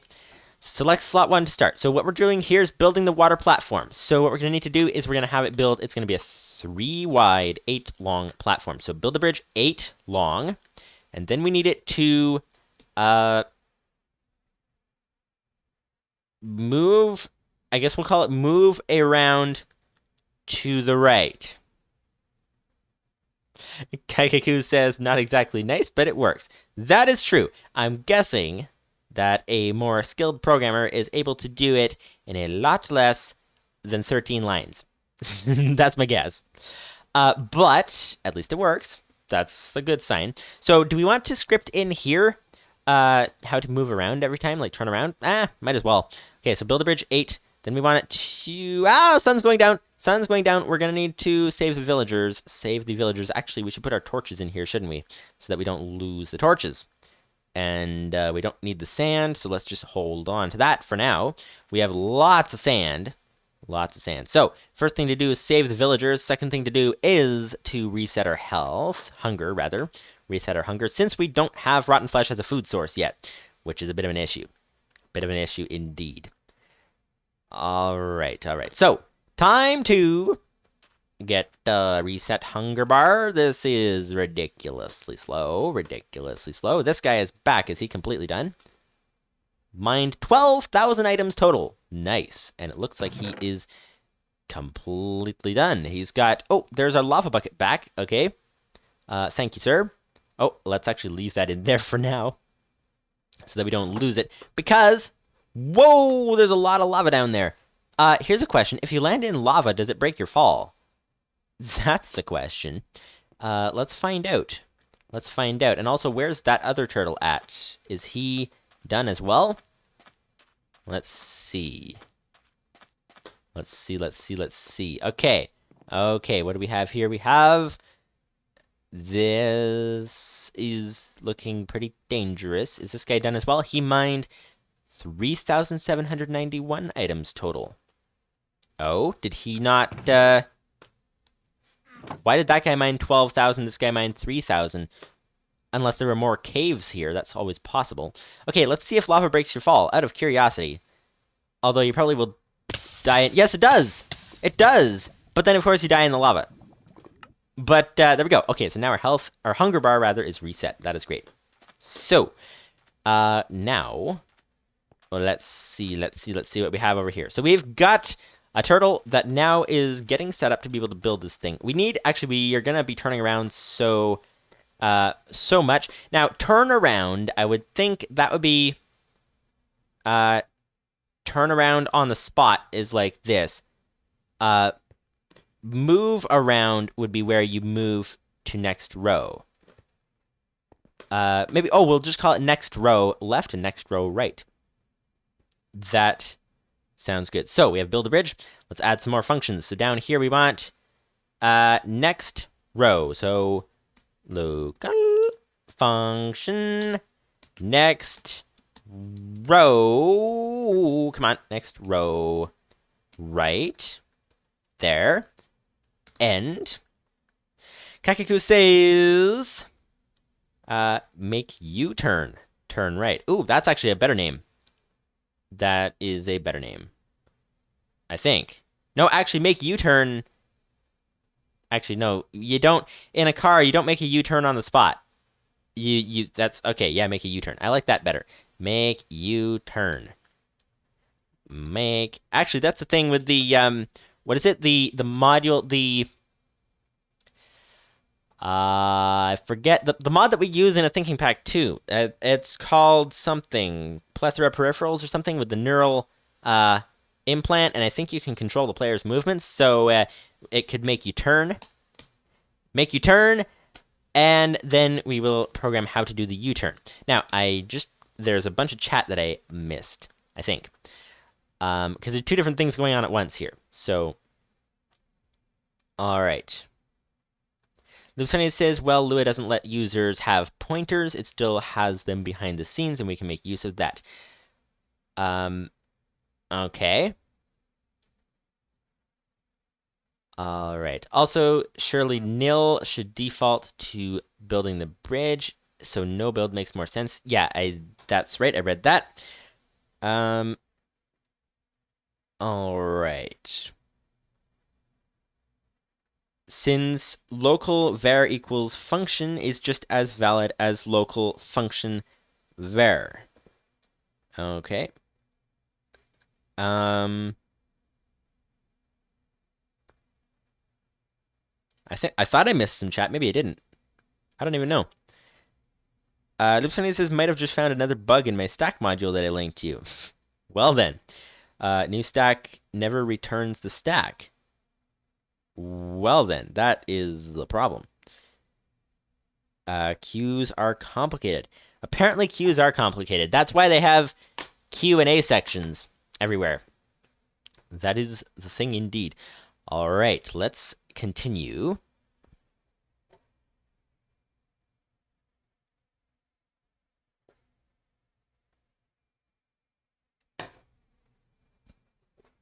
So, make U-turn.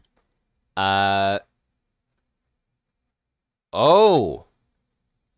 Yes. I see what you're doing. You say make U-turn and then fill in here. Turn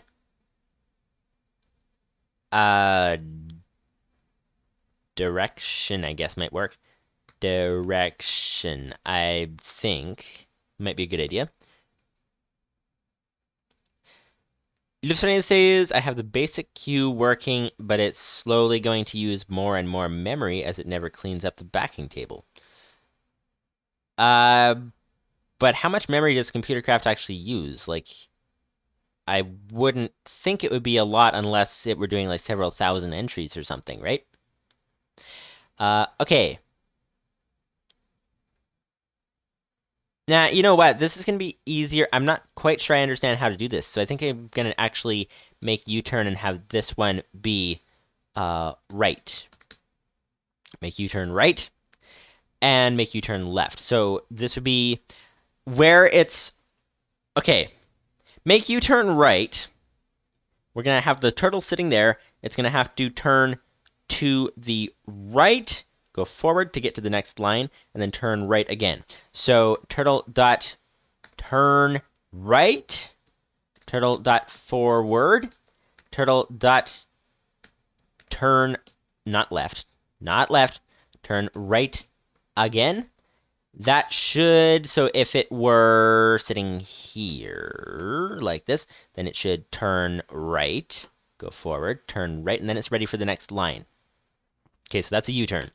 So make U-turn right. And now we need to make a U-turn left. And left typically in ComputerCraft is before, so we'll just put that before just for the sake of simplicity. Local function make U-turn left. That is that. And end, and then turtle dot, same thing, but with left, turn left. There we go. Turtle dot forward, and then turtle dot turn left again. Nice. Okay, that is great. Make you turn left, make you turn right. And so now we can build a bridge. Then we need it to, so it's gonna build 3 layers. So build a bridge, come back, and build a bridge back, and then build a bridge forward. So build a bridge, make you turn. So if we're in the bottom, like the back left corner, it's gonna need to make you turn right. Right. There. And then build a bridge. Let's make this 8 again. And then make you turn left this time to get to the 3rd row. And then we'll have build a bridge. If I calculated this properly, this would be 8 again. And then we have an issue. So basically it's going to go, this actually is the perfect spot to test, to show this. So it's going to start here. It's going to build a bridge this way, then make U-turn right, make a U-turn to the right, and then build a bridge this way, make a U-turn to the left, and then build a bridge this way. And there's a creeper! What are you doing here? No, I don't need that cobblestone back. The creepers are helpful mining tools in this series. But I don't need all that cobblestone back. And speaking of which, it just vanished. We didn't even get any back. So that's apparently a thing. Okay then. Not sure where that creeper even came from due to the fact that it's broad daylight and there's no other mobs around at all. Well then. Okay, so, yes, so theoretically, so that's what it should do. So then it will be, so it started here. That's to build one platform. Now we need it to basically be in this spot, but build the next platform. So that way, back, that way, then we need to have it, we need to have it come back this way, get to here, and then set itself up for the next corner. So that would be ideal. So we'll need to come back 8. What might be good is if we do a U-turn again, not a U-turn, but if we do a turn on the spot. Actually, a U-turn would actually be very good. So, yeah, so we'll have it go this way, it'll wind up here, then we'll make a U-turn again, then we'll have it build a bridge, but without blocks. See, that function was actually useful. Build the bridge without blocks, and then it'll wind up here. We'll move one more over this way, turn to line it up for the next platform. So that's kind of the idea. Oh, and the sun is going down again. Goodbye. Time for sleep. Time for sleep. Also time to reset our health, come to think of it. All right. Lupus590's says queues are complicated. I have the basic queue working, but it's slowly going to use more and more memory as it never cleans. I think I read that. Can depend on what you are storing. But yeah, memory in ComputerCraft is usually a non-issue. Okay, that's good to know. Good to know indeed. All right, so we need some extra health, please. Thank you. That was quick. And now we're good to go. Good to go indeed. All right, and one of these days we're going to have something in our inventory that I forgot was there that was really important, and it's going to burn in lava or something, but not today. Not today. Okay, so yes, at the end of building that thing, then we're going to have it make a U-turn again. And so make U-turn right this time. And then it's going to have to come back, build a bridge, but without blocks. So build a bridge bridge. And this would be 8 again. Actually, we'll have this be 9 this time. Rather than adding an extra line after, we'll have it be 9 to line it up with the next spot. Build a bridge 9, and the second value would be true for no blocks being placed. And then we'll need to have it, once it reaches its destination, turn to the left to line it up for the next segment. So turtle.turn left. Theoretically, this should work. Theoretically. We'll see. We'll need to line this guy up to start. So let's go forward 8, please. Thank you. Save. Exit. Go forward 8. Okay. And we'll line this up and see. Oh, that's too far. Go back. And then go left, left. There. Okay, so this is looking good. So if we run this now, it should build a 3 wide, 8 long platform, and then wind up in the corner set to build the next 3 wide, 8 long platform, theoretically. So we'll see. So work in progress. Mob farm build. Go. Aha. So far, so good. Off to a good start. He's off to the races. He's moving about as slow as a turtle, but that is okay because the turtle won the race. Or was that the tortoise? The tortoise might have won the race. The hare is actually nowhere to be seen, so I guess he definitely did not win the race this time. The turtle is... Oh, dear. What happened? Did we run out of blocks in the slot? That's possible. Oh, yes, we ran out of blocks in the slot. Well, then... That's a condition that we weren't expecting. So what do we do if we run out of blocks? Okay, that's an extra complication because I have no idea how to cycle through the inventory stuff. I think we'll need a separate function for that. Kaikaku says time for a new support function. Yes, I think it is. But how do you handle the inventory? I guess it's complicated because you'd have to not only switch slots, but also check what's in the slots, I think, right? Oh, create a function called findSlot where you enter in the name of the thing that you want it to find. That might be good. Lupus590's says this is where you might want to make use of the return values from the Turtle API. What Turtle API? I'm a little confused. Is that one that you made, or is that one built into the Turtle, or I don't remember. I'm quite confused.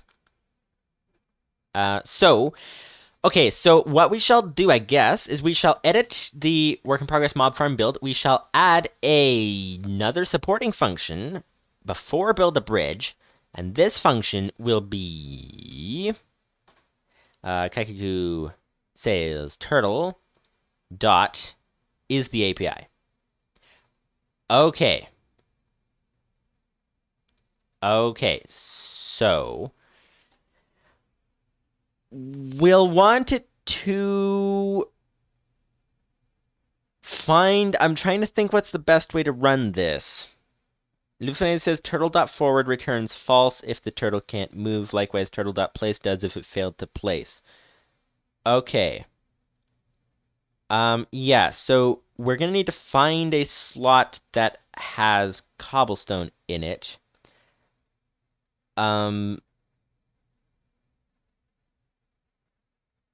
So...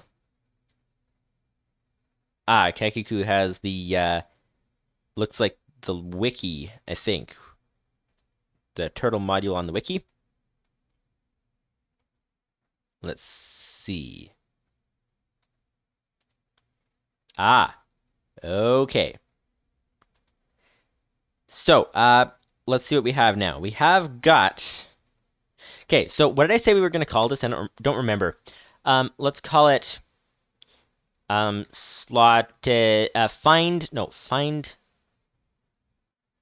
find. This is the longest names ever. Find item in slot. Okay. Lupus590 says docs website, technically not a wiki. Okay, but people still call it a wiki. Okay. So, find item in slot, very confusing name, possibly, but we'll see. So that is now a function. It will be a function, actually, if we type function at the beginning. There. And then end. Aha. Okay, so find item in slot. And so what we'll have it do is, and this would be the item that we need it to place. So basically, we can tell it a different item every time if we want. So, what? So we need it to, check first so that, because we'll probably have to run this function every single time we go to place something. We don't want a lot of inefficiency if we can avoid it. So what I think we're going to do is have it first check the slot that it currently has selected if it has the item we're looking for. If it does not have the item we're looking for, then cycle through the slots to find it. That might be an idea, possibly. Check current slot. Okay.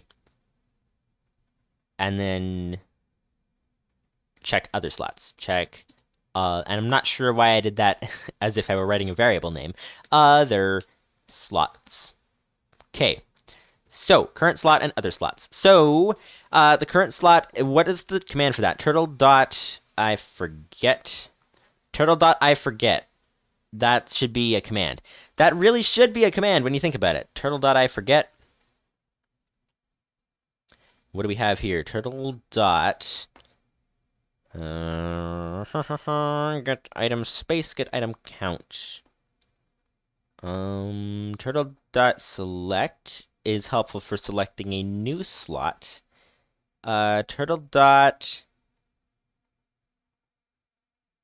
selected slot tells you what the currently selected slot is, which isn't helpful for us right now. Get fuel limit, inspect, get item detail, that might be it. Turtle.get item detail. Get detailed information about the items in the given slot. Okay. Yeah, so that would be it. So turtle.get item detail. There we go. And you input the slot number, and you can input some more data. What is the more data? That's the question. If you guys don't know, there is a wiki, sort of, or a documents page, wiki, whatever you call it, which is very helpful for ComputerCraft. Okay, so get item detail. What is that detailed sub option? That would be detailed is a Boolean value, so true or false. Whether to include detailed information. Oh, okay. When true, the method will contain much more information about the item at the cost of taking longer to run. Okay. So, that would be potentially quite good. So, what we'll do here is get item detail. We don't need to fill in any other details. So there's the slot number, which I think we don't need to fill in if it's just going to check its current slot. Let's check what this actually returns. So let's check the Lua command prompt. Turtle.get item detail. Name equals Minecraft : cobblestone. So we will need to check the name of it. Check the name of it. Oh, hello. Is that? Oh, there's a wandering trader. And it's nighttime. Oh! Bubble, coral block, vines, brown mushroom, yellow dye, sand, and blue ice. Those things aren't particularly useful, but they are there. Okay, we need to sleep. Need to sleep very quick so that we don't have any dead villagers by the morning. That's the first order of business. And apparently her door is the wrong way around. Okay. As you guys can tell, I have not done a lot of work with get item detail before. So we'll see. I'm going to do something that is probably a very, very inefficient use of the code. But we'll see. Oh, hello, sir. Where's your llama? Don't you usually have a llama? Huh? Yeah, a llama. What llama? Don't ask me what llama. Uh-huh. Mm-hmm. Oh, you're gonna ask that anyway? Okay. Well, that'll have to do. What is that? Oh, is that a pillager? Wait a minute. Is that a pillager? What are we gonna do with a pillager if we have a pillager? That is one question. I think that's a pillager. Let's avoid that guy. Okay. So Minecraft : cobblestone. So yeah, let's get out of here. Let's go edit the work in progress mob farm build. Okay. So find item in slot. So turtle.get item detail. So we need to basically, when we run this function, we'll be telling it what item to look for. When we tell it what item to look for, that will tell it it will need to compare the get item detail to the item that we're looking for. So we need a variable for get item detail, I think. So let's say current item is equal to turtle.get item detail, and then we'll need to say at the end here, because get item detail gives you other points of data. So current item dot name, that gives you the name out of it, is equal to, oh, he's running away. That means the pillager is coming? No, he's still standing over there. Okay, well, I guess we'll leave him. Should we get a sword? Oh, there's two of them. Oh, is this what you call a raid? That wouldn't be good if we have a raid happening at the village soon. Or a potential raid. Kaikaku says, helpful when exploring tables. Print text utils.serialize my table. Oh, so that basically prints the entire table as a list? That is smart. How do raids work? Are we having a raid pretty soon? That wouldn't be good. Okay, so let's see. So if we don't have the right item, so I think not equal was I don't know what not equal was. Lupus590's says this is not a raid. Lupus590's says, oh wait, Kaikaku says about the pillagers, do not kill the guy with the banner. Why? What does that do? Lupus590 says you'll know when there's a raid. It is very obvious. This is not a raid. Okay, well, what I'm wondering is if this is a potential raid. If we walk over there, then if it'll trigger a raid or something. Or if we kill the guy, does that trigger a raid? Lupus590 says, or drink milk if you do. Oh, okay, so if you kill the guy with the banner, he gives you, like, some effects or things? Okay, so I'm a little bit lost on how to do this. And by a little bit lost, I mean a lot lost. So we put in the item name at the top. It checks the detail on the current item in the slot, and then we need if current item.name is equal to the item variable that we inputted into the function in the first place, then Lupus590 says killing him won't trigger a raid, but returning to the village with the debuff that killing him gives you will. Oh, see, you guys know a lot more about these new versions than I do. That is for sure. That is for sure indeed. Okay, so don't kill the guy and then go back to the village. Okay. Okay. So, yes, so what do we have here? So if current item.name is equal to item, then an end. So how do we want to do this? We want to, what is this function trying to do? I forget. So it finds the item, If it found the item, then it has... Okay. Let's make this simpler. So that people like me can follow it. Basically, we need it to cycle through, when it's looking for an item, we need it to cycle through every slot. So if it doesn't find the item in the slot, like let's say the cobblestone were here. If it doesn't find it in that slot, it needs to try the next slot, and doesn't find it there, it needs to try the next slot, etc., etc.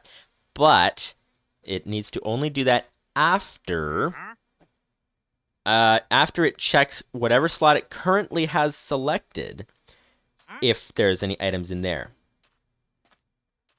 So that's what we're trying to do, is start by checking its current selected slot. So check current slot. It will check if it has the item, then what? Or maybe if not, if it doesn't have the same item, then I think I know what to do. So if current item dot name is not equal to item, now I think there's a thing like 2 equals means it's equals. I'm just gonna have to say not, because I'm not sure what not equals is exactly. But if not current item dot name is equal to item, make that item name. Let's just rename this item name, just for the sake of being able to keep track of it. Name. Okay, there we go. So this basically means that we are getting confused, but it checks the item that's in its current slot. If that item is not...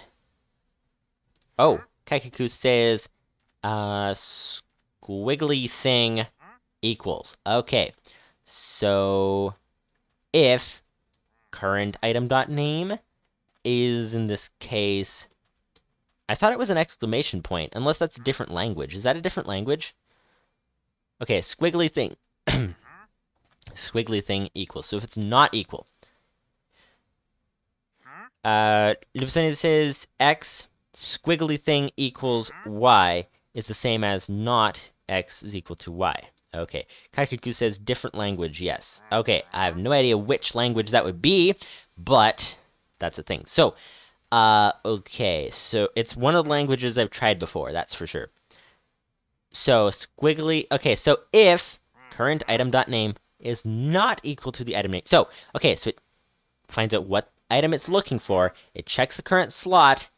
If it is not the right item in the current slot, then we want it to cycle through every slot until it finds it. And I'm not sure how to do that exactly in one point, and it's how to get out of the loop. So, let's... because if we do a for loop, we can have it cycle through the slots very, very easily. But how do you have it stop on the right slot? That's the other question. If we do a repeat loop, then we have to basically build our own custom version of a for loop within the repeat loop, which is not going to be easy. Actually, it is. It is going to be easy. Lupus590's says many languages use exclamation point for not and not equal. Lua is the odd one here. Okay. Kaikaku says break makes you leave the for loop. Oh, okay. Lupus590 says using exclamation point is from C and or maybe older. And lots of languages like to be like C. Okay. Okay, so if it doesn't have the right item in the slot, we'll use a for loop and we'll use what did you say? You said break. Okay, for I is equal to, this is the easiest thing in the world. For that would be 1. For I is equal to 1 to 16. As I said, it's the easiest thing in the world. Do and and what do you want to trade? What do you want to trade, sir? Oh, he walks too close to those guys and runs. That is interesting. Yes, exactly. So don't walk over there anymore. Okay, so for I is equal to 1 to 16, do what exactly? And what we want it to do is we want it to select a slot, turtle dot select slot. This would be slot I because there's 16 slots, so we'll just cycle through all of them. So select the slot I, and then we want it to do the check again. So I guess we'll need to put in all the other code. So current item is equal to turtle dot. I feel like I'm doing something wrong here. Get item. Nope, item detail. Oh, that's our warning to tell us that we need to go sleep. That's neat when you have a pillager helping you with sound effects. That is very, very helpful. Very, very helpful indeed. Okay. All right. And back at it in the morning indeed. So, what do we have now? We have, oh, the pillager has found the turtle. No, I thought he was standing right underneath it, but apparently it's not. And it's not the pillager, it's the, wait, are they gone? No, they're just down in the water. Okay, then. So, what do we have now? So, current item equals turtle.get item detail. Yes, so we're doing the checks again. So, it checks every slot, checks the current item in the slot. Wait, we don't even need to select the slot and then check the item detail. Can we... I think we can just check the item detail on the slot itself. Yeah, let's do that. Okay, so let's delete the select line here.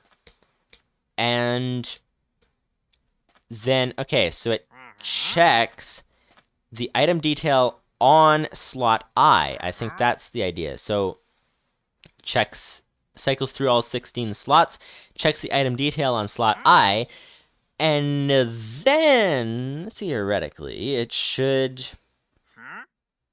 Well, that's the question. See, the villager's got the right idea. Like,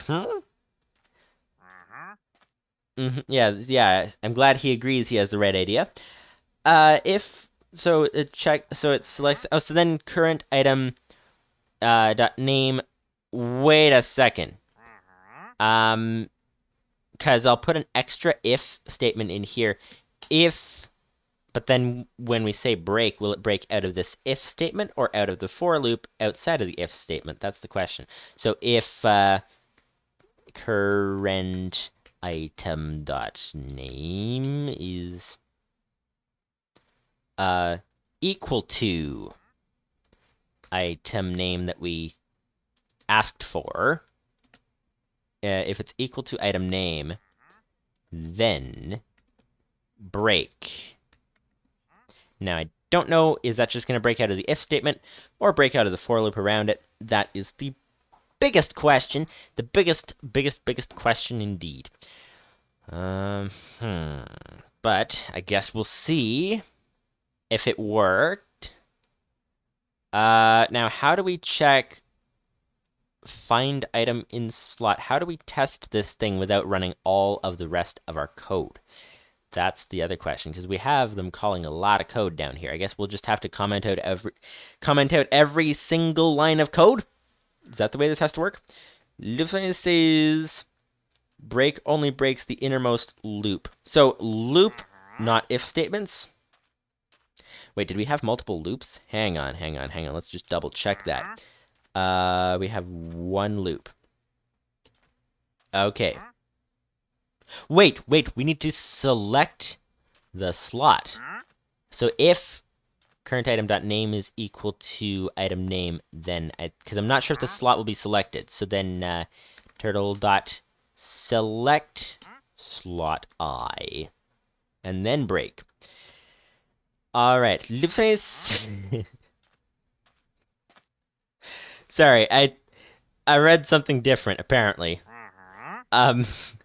Quote, how to test without running rest of code. But I read how to test without running the code, and I thought it was going to be a joke about how I'm trying to test programming without running the code. But, okay. How to test without running the code. Put it in a module and test the module. Well, copying it into the module would be quite complicated. Although, probably would be best. Find item in slot. So let's say before we build the bridge, Oh, and we should actually... And we need to disable this select slot 1 line. Oh, okay, this is getting complicated. So now that we have it checking the slots for the item, we don't need it to select the slot here. We need it to instead check for the item that we're looking for. So...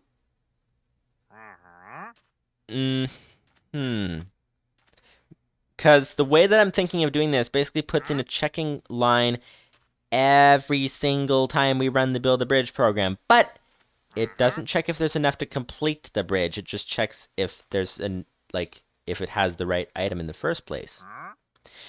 Kaikaku says I do usually a dirty way, just put it before the main code and put a sleep 100 behind it. Sleep 100 behind checking the slot? I think I missed something.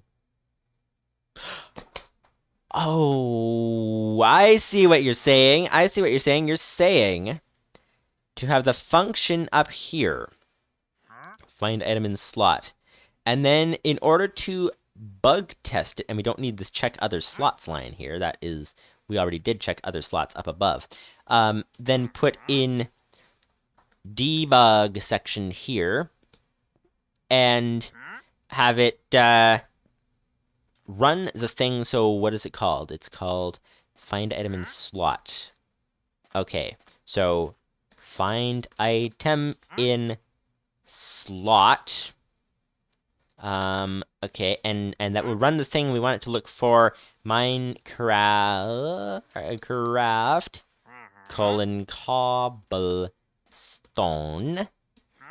And then we want it to os.sleep, and you say 100, I guess I'll go for 400 just cuz, and there. Okay, so let's put the water bucket first as well, before the cobble, and this should theoretically work. So we can theoretically test if this function is going to work, and then we have to insert it into the rest of the code somehow. So find item in slot. So let's run work in progress mob farm guild. That is a good idea, sir. Lupus590's says you could just throw an error too. That's probably simpler if I knew how to throw an error. So, all right. Let's see. This should just find cobblestone. Line 5, attempt to index current item and nil value. Oh, yeah, see, villagers sometimes have the right... I don't know if you guys can hear him. You should be able to hear him. Villagers sometimes have the right idea. Just when it goes wrong, he's like, huh? Yeah, exactly. Exactly. Not sure if you guys can hear him. He might be a little quiet. But, okay, so if current item is a nil value, how do we handle that? Okay, I'm completely lost now. Completely lost. Lupus590 says how to throw an error. Call the error function. Oh, well that's easy. But I think, did I set this up completely wrong? Or is it just a slight change that needs to be done? Because there's no item. Wait, which line? It's line 5 that it didn't like. Oh! Okay. So... if, let's add an extra condition. So it checks if, it checks the name, but it also checks, we need to add an extra condition. So if, this would be, oh, there needs to be an is item function. Okay, a turtle dot get item detail. How do you check if there is an item? Because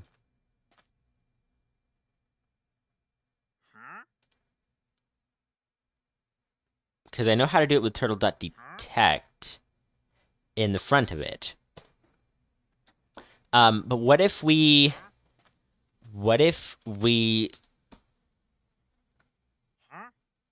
I think we need to define an extra variable up there, don't we?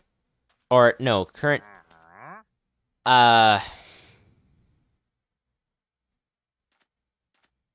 If current item is not equal to nil, maybe? Kaikaku says, not sure what get item detail returns for an empty slot. Well, I guess it's time to find out, come to think of it. Let's do that. Exit, Lua command prompt, and turtle.get item detail. Just simply nil. Okay, so if, I guess we'll do if turtle.get item detail is not equal to nil. Is that the idea? So edit, work in progress, mob farm build.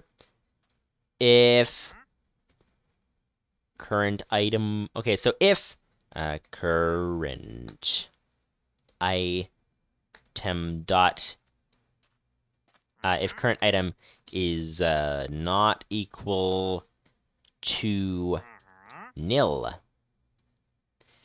and so if there is an item, if current item is not equal to nil, and current item dot name is not equal to the name that we're looking for, then do all these checks and things, and that should be good.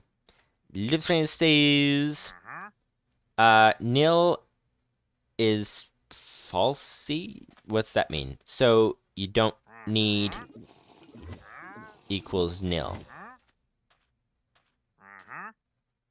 It is equal to nil. Wait, what? I'm confused. You could just say if not item, or if not current item. Oh yeah, I could do that. That's a good idea. Just need to sleep quickly.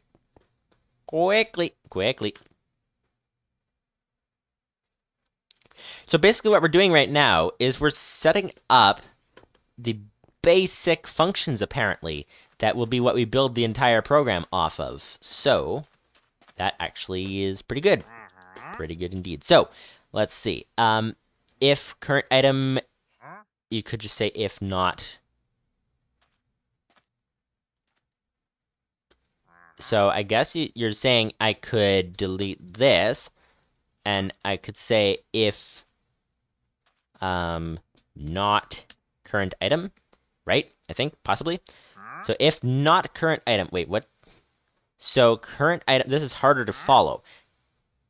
If there is not an item, and the item name is not what we're looking for. Okay, so that means if there is an item, then it passes the first test, and then it has to try the second. Now, if there isn't an item, we need an else if statement down here. Now, which end closes the if statement? Probably this one. This one looks about right. So,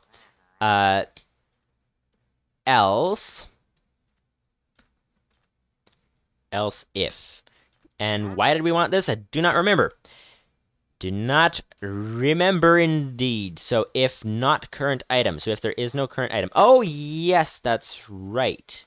Because if it is on this slot and there's not that item, then we want it to select the next slot, I think, right? Well, the villager thinks so, so maybe we'll do that, I think. I don't know, I'm a little bit lost. Why did I think we needed an else if? Do you guys know? Because I don't know. I don't know. Kaikaku says, maybe rethink what you want to do with the first if statement. Well, yeah, that's a good question. What do I want to do with it? I don't know. I'm getting... You know what? This is when I was programming by myself years ago. It's situations like this where I get so completely lost that I just give up and do something different and don't go back to it for months. But I think we might be able to solve it with you guys here. The villager thinks so, at least, so that's a good sign. So, yeah, what did we want to do with that if statement? I don't even remember. We wanted to... Okay, so if we're trying to find an item, we asked this function for a specific item. It's trying to find the item. If it does not find the item in this slot, then we need it to switch to the next slot. That's what we need.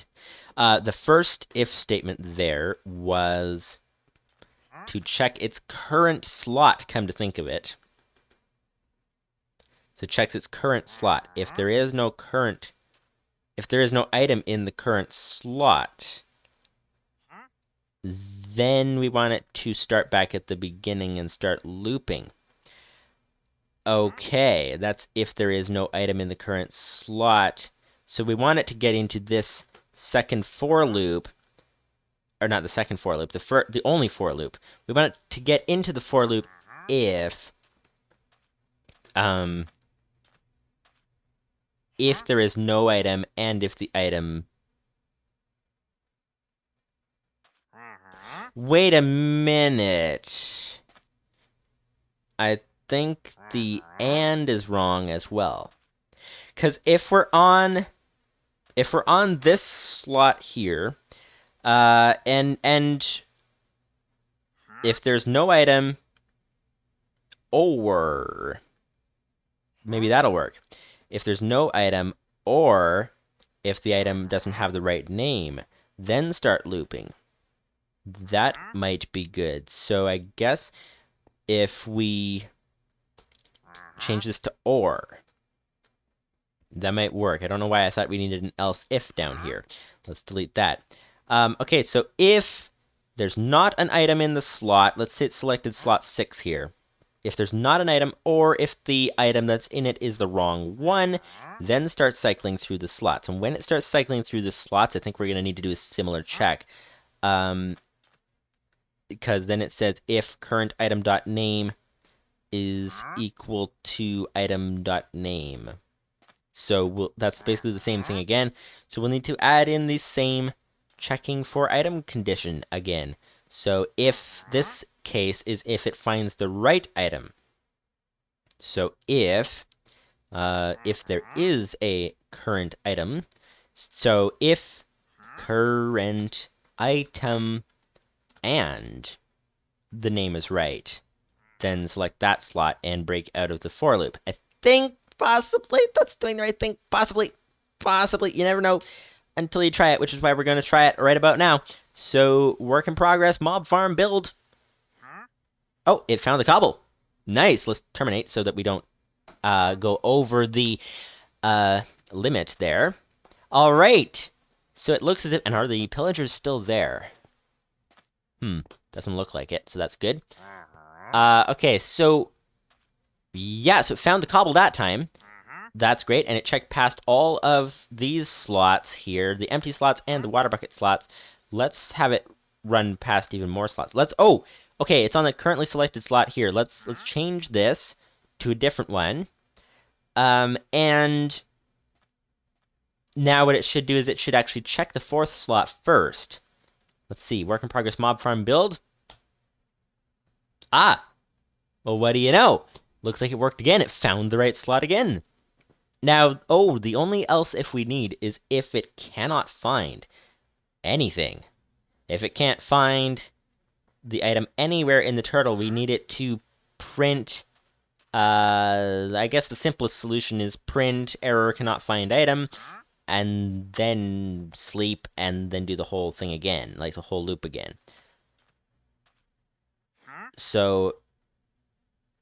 Okay, so yes, that's probably where we need the else if going on. So, find item in slot.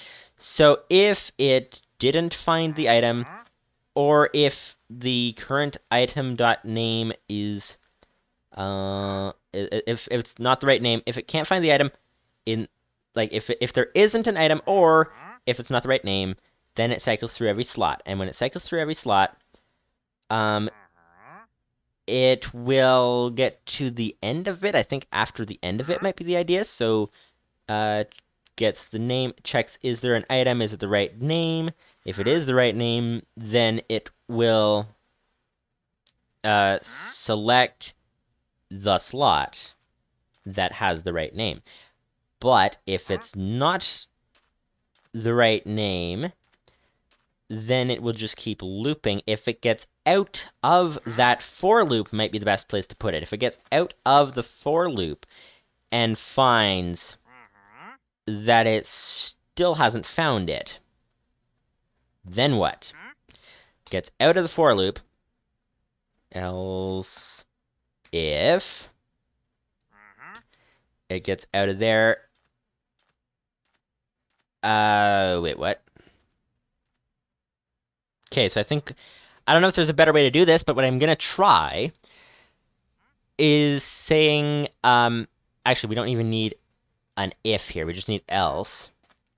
Kaikeku says, maybe some info about return. Return will exit the current function. Okay.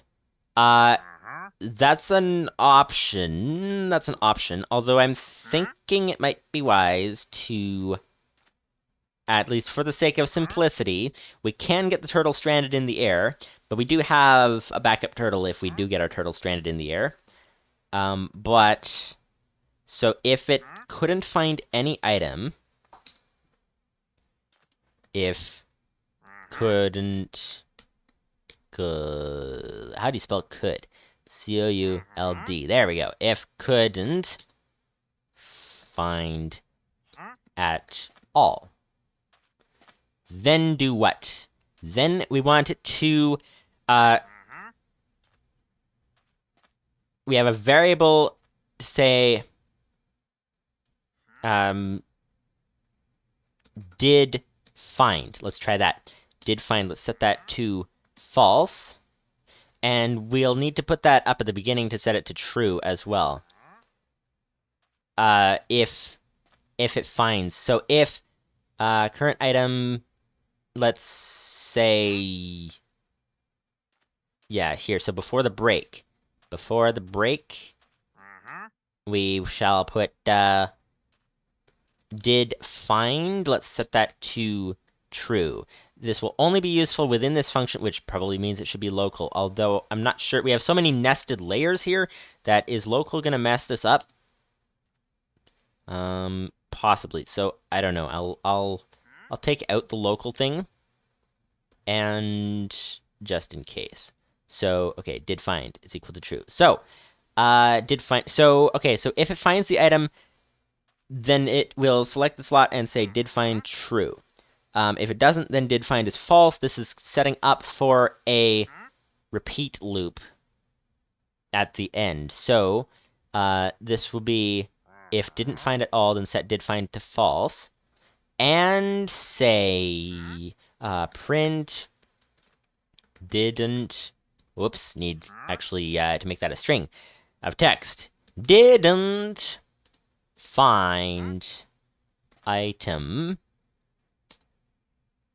Waiting, let's say, I don't know, 10 seconds? 20 seconds.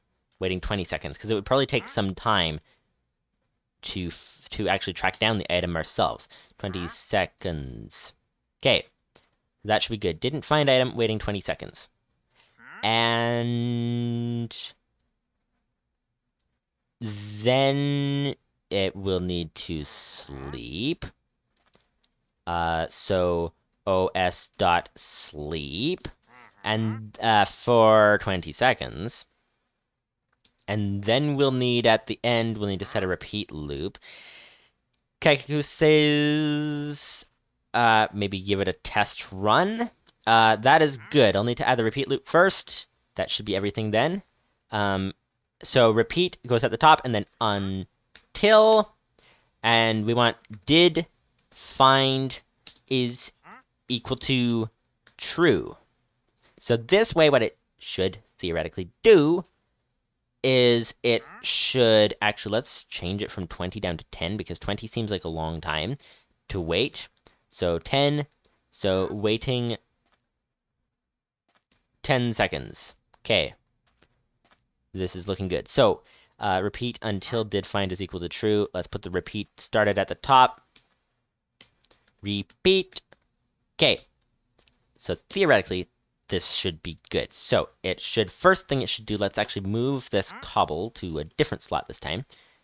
Okay, and now work in progress mob farm build. It should find the cobble this time. Yep, it found the cobble. Great. Now let's take out the cobble and let's see what it does. Work in progress mob farm build. And it says nothing. 8 too long without yielding. What? Line 8 too long without yielding. What? What? Line 8, where is that? That would be down here. Okay, current item is equal to... Oh, is he invisible now? Yes he is. It's time to go sleep once again. Time to sleep. Time to sleep once again. So, what did it say? Line 8, too long without yielding. It was supposed to sleep. Why didn't it sleep? It didn't throw the error, and it didn't sleep. So that means I did something horribly wrong. Oh, and there's spiders out already, which means I also took too long to get to bed. Let's get the Enderman's attention if we can. I think I just got his attention. Yep, let's stand under the tree. Where is he? Where'd he go? Where did he go? Enderman, I want an ender pearl for modems, please. And thank you, and where are you? Apparently we did not get his attention.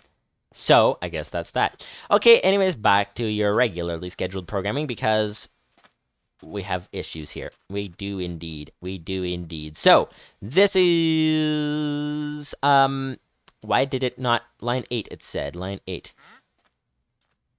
Did it say line 8? Line 8 makes no sense for anything. Hang on. Work in progress, mob farm build. Too long without yielding what? Too long without yielding... Line 8. Too long without yielding. That makes absolutely no sense, because what's on line 8 is this. Is checking the name of the... Or checking, like, getting the detail of the item in the slot. So why would that... Wait, is that an Enderman? I thought I just heard the Enderman back. But apparently not. Okay. So, that's not the loop. Oh, maybe it's this for loop just above it. Kaikaku says it's caught in an infinite loop without anything really to do. But shouldn't it be sleeping? Because it should go through this 16 times, and then get to the end, and... Oh, because we put an else in the wrong place. Oh, that's our problem, I think. Lupus590's says, why do you have a repeat and a for loop? Because I don't know what I'm doing. That's probably the best explanation for it. But, I have a repeat at the end because... Where'd it go? Where did it go? Oh, there. So, until. Yeah, so basically, if the repeat is intended for if there's no cobble in the inventory at all, that it will check it once, and then will say waiting for item, and, is this the item find function? Yes, it is the item find function. So if there's no item at all, then it will say it's waiting for 10 seconds, and wait for 10 seconds. That's what the repeat is for. The for loop is to cycle through every slot to see if it's there. So the for loop should cycle every slot, and then if there's no item, if it gets to the end of the for loop and there's no item, then it should say it didn't find it. Oh! What if we... Because I'm thinking it has to set did find only if it's outside of the loop. Like only if it didn't find it. But, actually, not necessarily. We can start the function by saying it didn't find it before it even tried. And then if it finds it, it will change did find to true. That might work. Then we can actually move the print line farther in. That might work. Lupus590 says, repeat waits for the user to add the item. Yes. You can wait for turtle_inventory events. That sounds like it would be a whole nother topic, and we've been going almost 4 hours now, so I'd like to get this function working, and then maybe work on more complications later, I think, unless it's not too complicated. But, okay, so, yeah, so we'll need to start by saying, down here, start by saying, what was it called? Did find is equal to false. So it starts by saying it didn't find it, which actually makes sense because it didn't even look yet. If it finds it, it sets did find to true. Otherwise, it's still false. So that's that. And then we'll need Kaikuku says using T wait for. Okay. Instead of os.sleep, do os.pull event, quote, turtle underscore inventory. Okay, that sounds easier. So, yes, so if it found it, oh, so we're just in the wrong if statement, I think.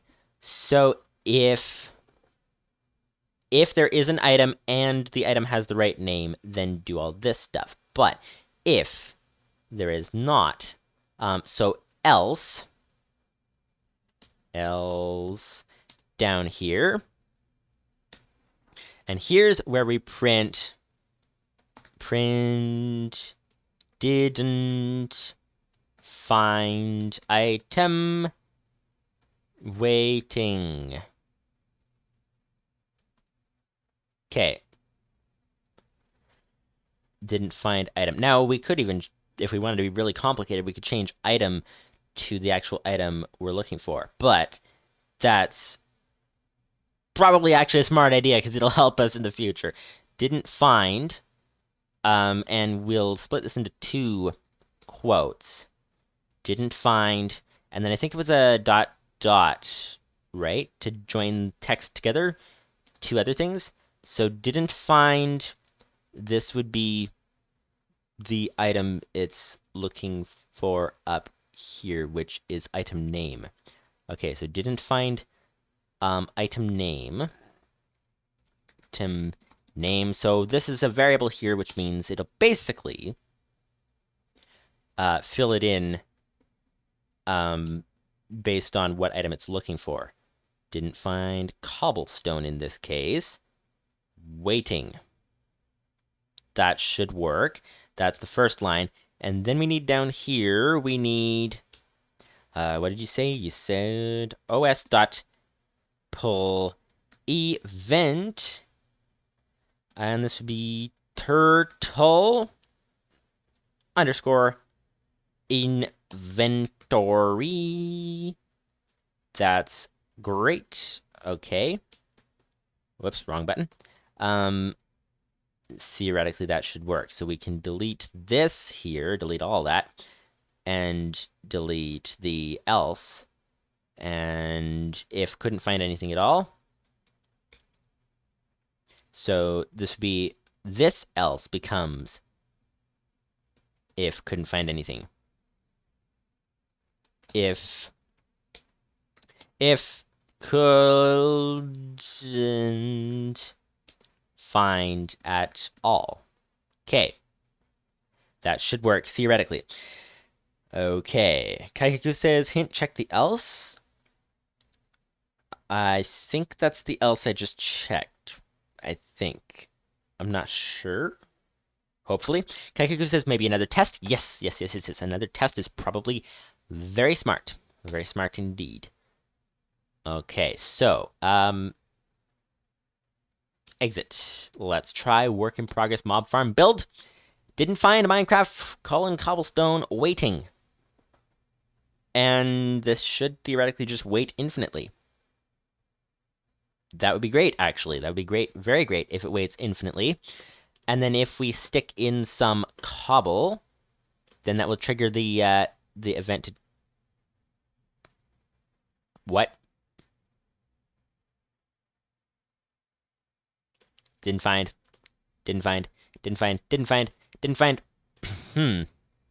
Okay, we did something wrong. What? Oh, and now it switched to the slot, but wait a minute. Did it switch to the slot that time? What if we put it in the slot it's looking for? Okay, so something's going on here. What's going on now? We've got... Why does it keep saying it can't find it? Because... Oh, because... Here's what's happening now that we have completely messed it up again. For I equals 1 to 16, so it's cycling through every slot. Every time it checks a slot, like this slot up here, first of all. Let's say there's cobble down here. It checks this slot, and then it says there's no item in that slot, so it goes to the else that waits for you to trigger the inventory update. I think I did something wrong. It has to run that after it runs the entire loop. That's kind of important. But at the same time as it runs it after it runs the entire loop, it has to only run it if it didn't find it. Oh, well, I guess we'll just say if did find is equal to false. Okay, well then, that, when we thought we had it working, or well, I thought I had it working, you guys were probably sitting there like, I wonder when he's gonna find out. But we'll see. Let's see. So we'll need to actually take this out of the for loop completely, actually. Yeah, so let's move the end of the for loop, actually. Let's move the end... Whoa! Hello! I do think there are mobs here, and I do think we need to go to bed. Quick. This is what you call a complex dilemma. Complex dilemma, indeed. Aha, there we are. We are back. We are heading out. So, we're almost done this, I think. It seems like it might be almost done. If this works, then we'll be good to go. See, I think a lot of the... Zombie, hello. I do not want to be on fire, please. You are welcome to leave. There, thank you. Much appreciated. And there's a husk. Coming to a platform near you. Coming to your platform of choice.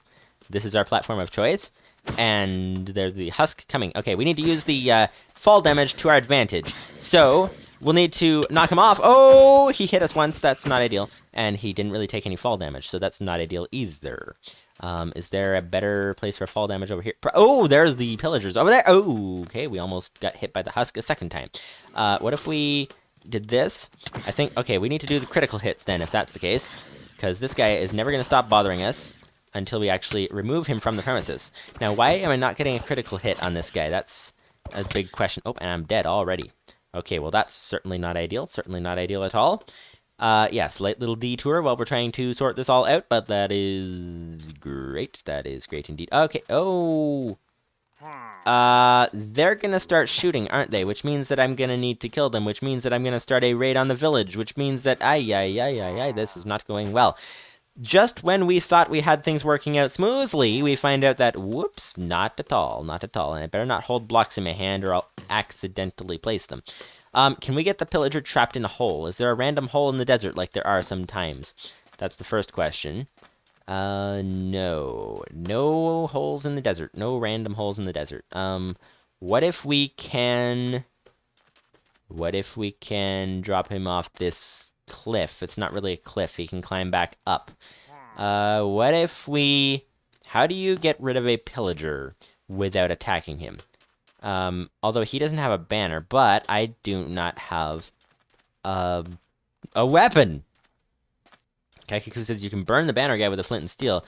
Then that's not you killing him. Oh, really? Okay, well, what I'm going to do is I'm going to leave, run as quickly as possible, and hopefully he doesn't catch up to us. It would be smart, though, to get a flint and steel right now. Actually, that's a very smart idea, come to think of it. Fire has to be on the allowed to break list. I don't know if it needs to be in the sense of will it actually cause any issues? Like, will it be non-breakable? But yeah, we need to be able to put out fire. So that is the thing. So okay, flint and steel. Flint and steel. Quick! We have one flint here somewhere. Flint. One flint. One flint. We need some steel. Excuse me, let me in. Thank you. Thank you. There's an iron ingot. Lupus590's says, do you break fire or do you put it out? Well, that depends on how the script treats it. Because I think you just put it out. Okay, so there's our flint and steel. Okay, so let's burn the pillagers. That actually sounds like a smart idea. Very smart idea. And flint and steel is a lot cheaper than anything else that we have at our disposal. So there we go. Now we don't see the pillager anywhere. So I think we lost him. I think we lost him properly. Do they give you any good drops? Should we find him again and burn the pillager? Or do they not give you any drops worth the effort? That's the big question. So, okay. So we need to remove this else, but I really don't want to have to rewrite those 3 lines. So what I'm going to try doing is moving the ends of the loops here. So this would be the end of the if statement. This would be the end of the for loop. And then we need to remove this else. Okay. Now the for loop up above. Wait, what? Okay, so if couldn't find it all. So how do you did we fix the end here? Oh, we need to delete these ends first of all. Whoa, what happened there? It just kind of went really fast. So I think we did that properly. Hopefully, possibly. You never know. I think that's the end of the if statement, the main if statement at the end there. So that should be fine. So, if it cycles through all that. Oh, yes, we need to have it check if did find is equal to false. That sounds pretty simple. So, if did find is equal to, there's probably much easier ways of doing all this. It's equal to false. So if it didn't find anything, then, and we need it to print didn't find the item, and then we need it to go here. We need to end the if statement down there with after the os.pull event. So theoretically, this should work now. I think, let's see, because if it goes through, if it didn't find anything, so it sets it to did find false. If it didn't find anything, then it gets down to here, which is within the... It checks the current slot. So what happens with the current slot? If the current slot is... It's within checking the current slot. Oh, well, that's a problem. It needs to be outside of checking the current slot, I think. It needs to be like right before the until, if I'm not mistaken. So we'll delete this end here. And then we'll add the end here. Okay, that theoretically may do it. This whole if thing happens right before the end of it. So theoretically, let's just realign this so that it's easier to read. Okay. So at the very end, if it didn't find it, then it will say it's waiting, and then it will wait until you change it, and then it should run the whole thing again, check all the slots and everything, once you update the inventory, and then it should find it. But if it didn't find it, then it will do the if again, and it will keep doing that if, like, until it did find it. So theoretically, that should work. So we'll see. We'll see. So, work in progress, mob farm build.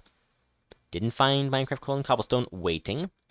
Okay, let's update the inventory with something else. Didn't find. Okay, that's great. And theoretically, if we just take the cobblestone, now it didn't add an extra error message. So that's good. That is good. Let's see if we have it right for if it's already in the inventory. Ah, yes, so it selected it and didn't throw an error. Okay. Okay. So, it seems like we have a function working that finds a specific item in the slot anywhere in the inventory. Now, that is probably a more complicated way of doing it than is necessary, but it nevertheless is done. So, function find item in slot, and we'll delete, or rather, I guess just comment out this debug stuff here. So the next big question is, how do we put that in here? Because we'll need to have it find the item everywhere. Kaikaku says, nice! Nice, we got it working. Kaikaku, getting late for me. Bye-bye, everyone. All right, see you later. See you later indeed. Lupus590's says, I've made a more complex version, I think. Oh. Okay, so maybe mine's the simpler version? Or maybe it's missing a bunch of edge cases. Yeah, so what I don't know now is how to fit that check within the, like, within all of this. Oh, what if we, okay, within build a bridge, maybe that's what we'll do. We'll put it within build a bridge. That might be good. So build a bridge is here. If not no build, then turtle.place down. So every time it says turtle.place down, we'll need to have it find the item. Oh. That could be an issue because we need to put the item name in find the item. Unless we have a case for if the item name doesn't matter, but then I think that would be even more complicated. So, unless we do within this if statement down here that tells us if it found it,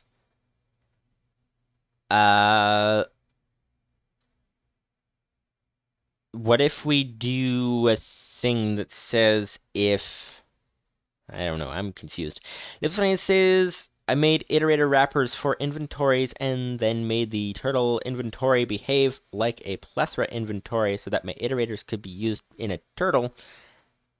I then made an item locator that uses the iterators. Whoa, that sounds complicated. That sounds quite complicated indeed. So what do we do if... Hang on, it's getting dark again. Once again. That is not great. Not great at all. Okay, time to go. Time to go. Time to go. Time to go. Time to go. Time to go. Oh, there's the Enderman. Hang on. Let's try to get the Enderman's attention here. Hello, sir. I want your attention, please. May I have your attention, please? Thank you. Come closer, please. I would like to get an ender pearl, please. Okay, he just decided to pick up a sand block while we were in combat. That seems to make not much sense, but apparently that's a thing. Okay. Okay, a little bit more. It seems to be possibly when my CPU gets really high that my mouse starts lagging, which is odd. But... Alright, how long does it take to kill an Enderman if you're critical hitting him from under a tree? Yeah, okay. Oh, there we go! That's apparently how long it takes. We got an ender pearl! Nice! We got a first. I think it's the first ender pearl, actually, come to think of it. Okay, then. So if we make a pocket computer, should we put ender modem in it? That's an idea. Actually, what does an ender modem cost, even? That's a big, big question. Hello, what are you doing there? No, thank you. No, thank you. You are not going to steal my ender pearl today. I'm going to put that away in there. Actually, put the flint... Oh, actually, I'm going to use the flint and steel.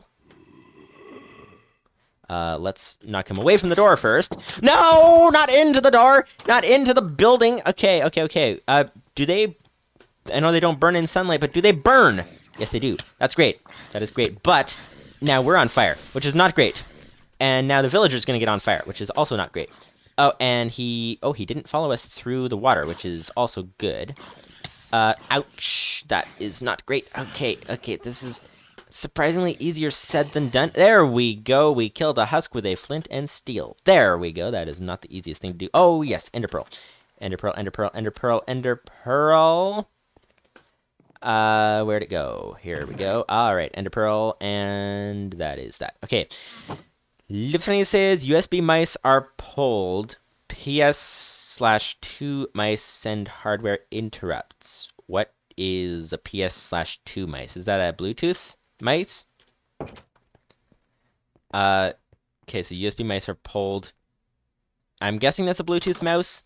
Sends hardware interrupts. Okay, so maybe it's that my computer doesn't like being interrupted for some reason. Okay. Wireless modem is what you get with an ender pearl. But how do you get an ender modem? Advanced ender pocket computer comes from a... let's see here. Ender modem. Ender modem is, it's an Eye of Ender. Lupus590 says, so mouse lag could be the PC polling slower. Bluetooth is probably pulled as well. PS/2 is old tech, mostly unused now. Okay. Yeah, it makes sense Bluetooth is pulled, because that seems to be a major issue here. It seems to be dependent on how much the computer's trying to do. Okay, so I'm not sure how to get blaze powder. That's the only other issue. I think we need to go to the nether before we even have the opportunity to get an ender modem. But at least we have an ender pearl. That's great. But we do need to reset some health here. So that's kind of important. Kind of important indeed. Okay. Oh, and I think the enderman is down here somewhere. Probably. We'll leave without him. And what was the thing? There was one thing that we had left to solve with this situation. And I do not know what it was. So that is kind of a question. Kind of a question indeed. Let's see. Jump! Alright, we're gonna make it. Nope. That's kind of a challenge every time. It's kind of like you're jumping down there to take damage, but there's always the question, are you gonna make it? Is there a way to make it? Can you swim in lava? I suppose if you had fire resistance or something, you could probably swim in lava. Might work. Okay, speaking of nether, we should probably actually start heading there soon as we get this mob farm going. Or at some point. Okay, so, what was the issue? I do not remember what the issue was. Oh, the issue was how to put this... That sounds like a big thing to solve. How do we put this into build a bridge?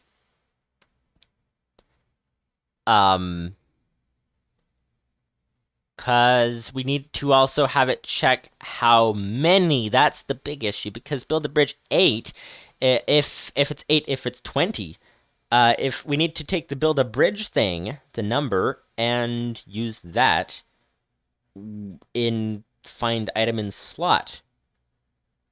Or maybe we need the other way around. So find item in slot within build a bridge, and that I don't even know. I don't even know how this is gonna work, actually. That's the big question. So we can find the item, we just can't find the number of the items. Lupus590 says the build bridge function. I was thinking the program. Yes, the build bridge function. Yeah, because down here, here's the thing. In our main code, when we have it build the bridge, we need it to have the right item. So we need two things. We need it to have the right item that it's looking for, and the right number of the items. And it needs to check both of those things. So we need conditions for that. I don't know if we need that I think we need that within our check item, so it checks for the right number. Oh, yes, have the thing check for the right number of items. Uh, if we call find item in slot within build a bridge, then we can pass the value of the distance to find how many there are. Pass that into the find item in slot. But a couple cases that I don't know what to do with. Lupus590's says item detail includes the item count. Oh, so we can just add an extra line somewhere. So it includes the item count. But there's also the case that what if we want to build a bridge and it doesn't matter what item we put? Because this function is geared towards finding the item. So I guess we'll need... Oh, what if we add a third value to build a bridge that tells it what specific item to look for? Maybe that's the idea. Yeah, maybe that's it. Okay, so we'll add a third variable here. Say what item. Okay, so when it goes to build a bridge, because that means we don't need to tell it what item, but we can tell it what item. Lupus590 says you could have the build call. You could have the build call find item whenever it fails to place.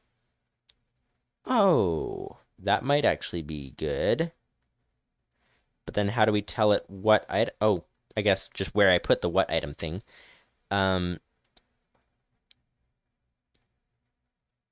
Or when the current slot is empty. Well, that's possible, but then if it has the wrong item in the slot, we want it to find the right item. No, do we? Do we? We can have the finding the right item if it really matters. We can have that in our main code as well. That might work. Lupus590 says, what item could be the item it was using? Could be. You know what? This is sounding like it's going to be very, very complicated to figure out. I don't know about you guys.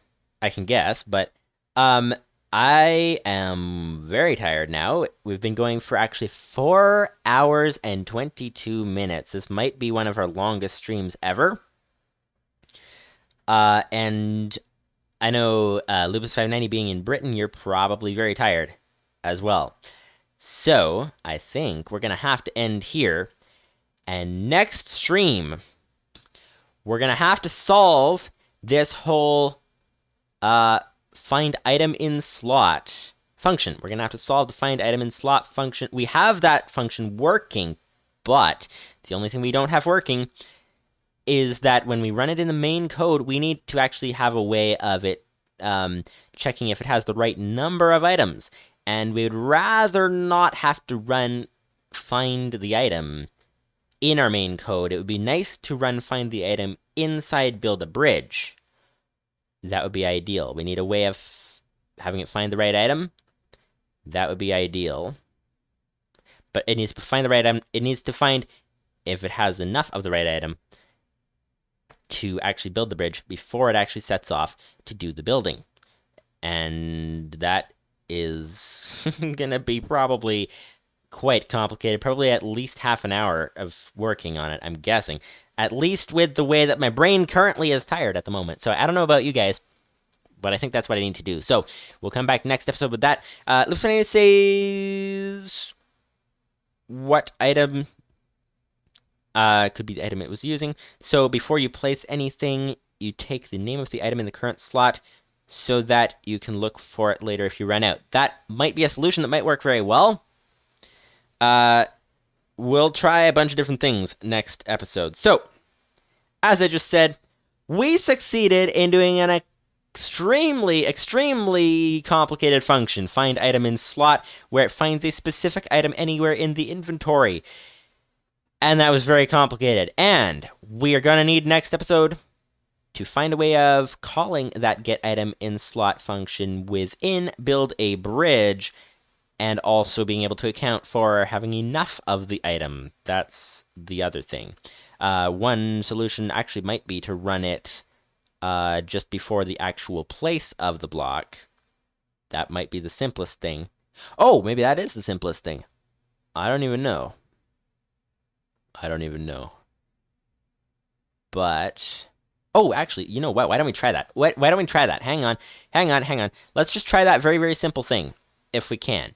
Because I think we don't even need to have it check the number if all it's doing is it checks if it could place... Oh, no. I remember the complication, I think, is that the whole thing that it's looking for a specific name of an item. And Build a Bridge doesn't really care what the item name is. So that's the complication. So Build a Bridge doesn't care what the item name is, but when it's checking if there's the item in the slot, it does, like that function does care. We need to know how many of it there are, so we're going to have to find a way to actually implement this findItemInSlot function in our main program, and then we'll be able to actually proceed and actually start really building this thing, which will be great. After we get that done, theoretically, it will be a lot simpler to continue from there and actually build the mob farm itself. So, hopefully you guys enjoyed this very long stream, and come back next time if you want to see us have a lot more trouble, well, see me have a lot more trouble with programming, and have lots of fun doing it. So, wrong button. I thought that was the chat. That is not the chat. That is the thing here. So anyways, see you guys later.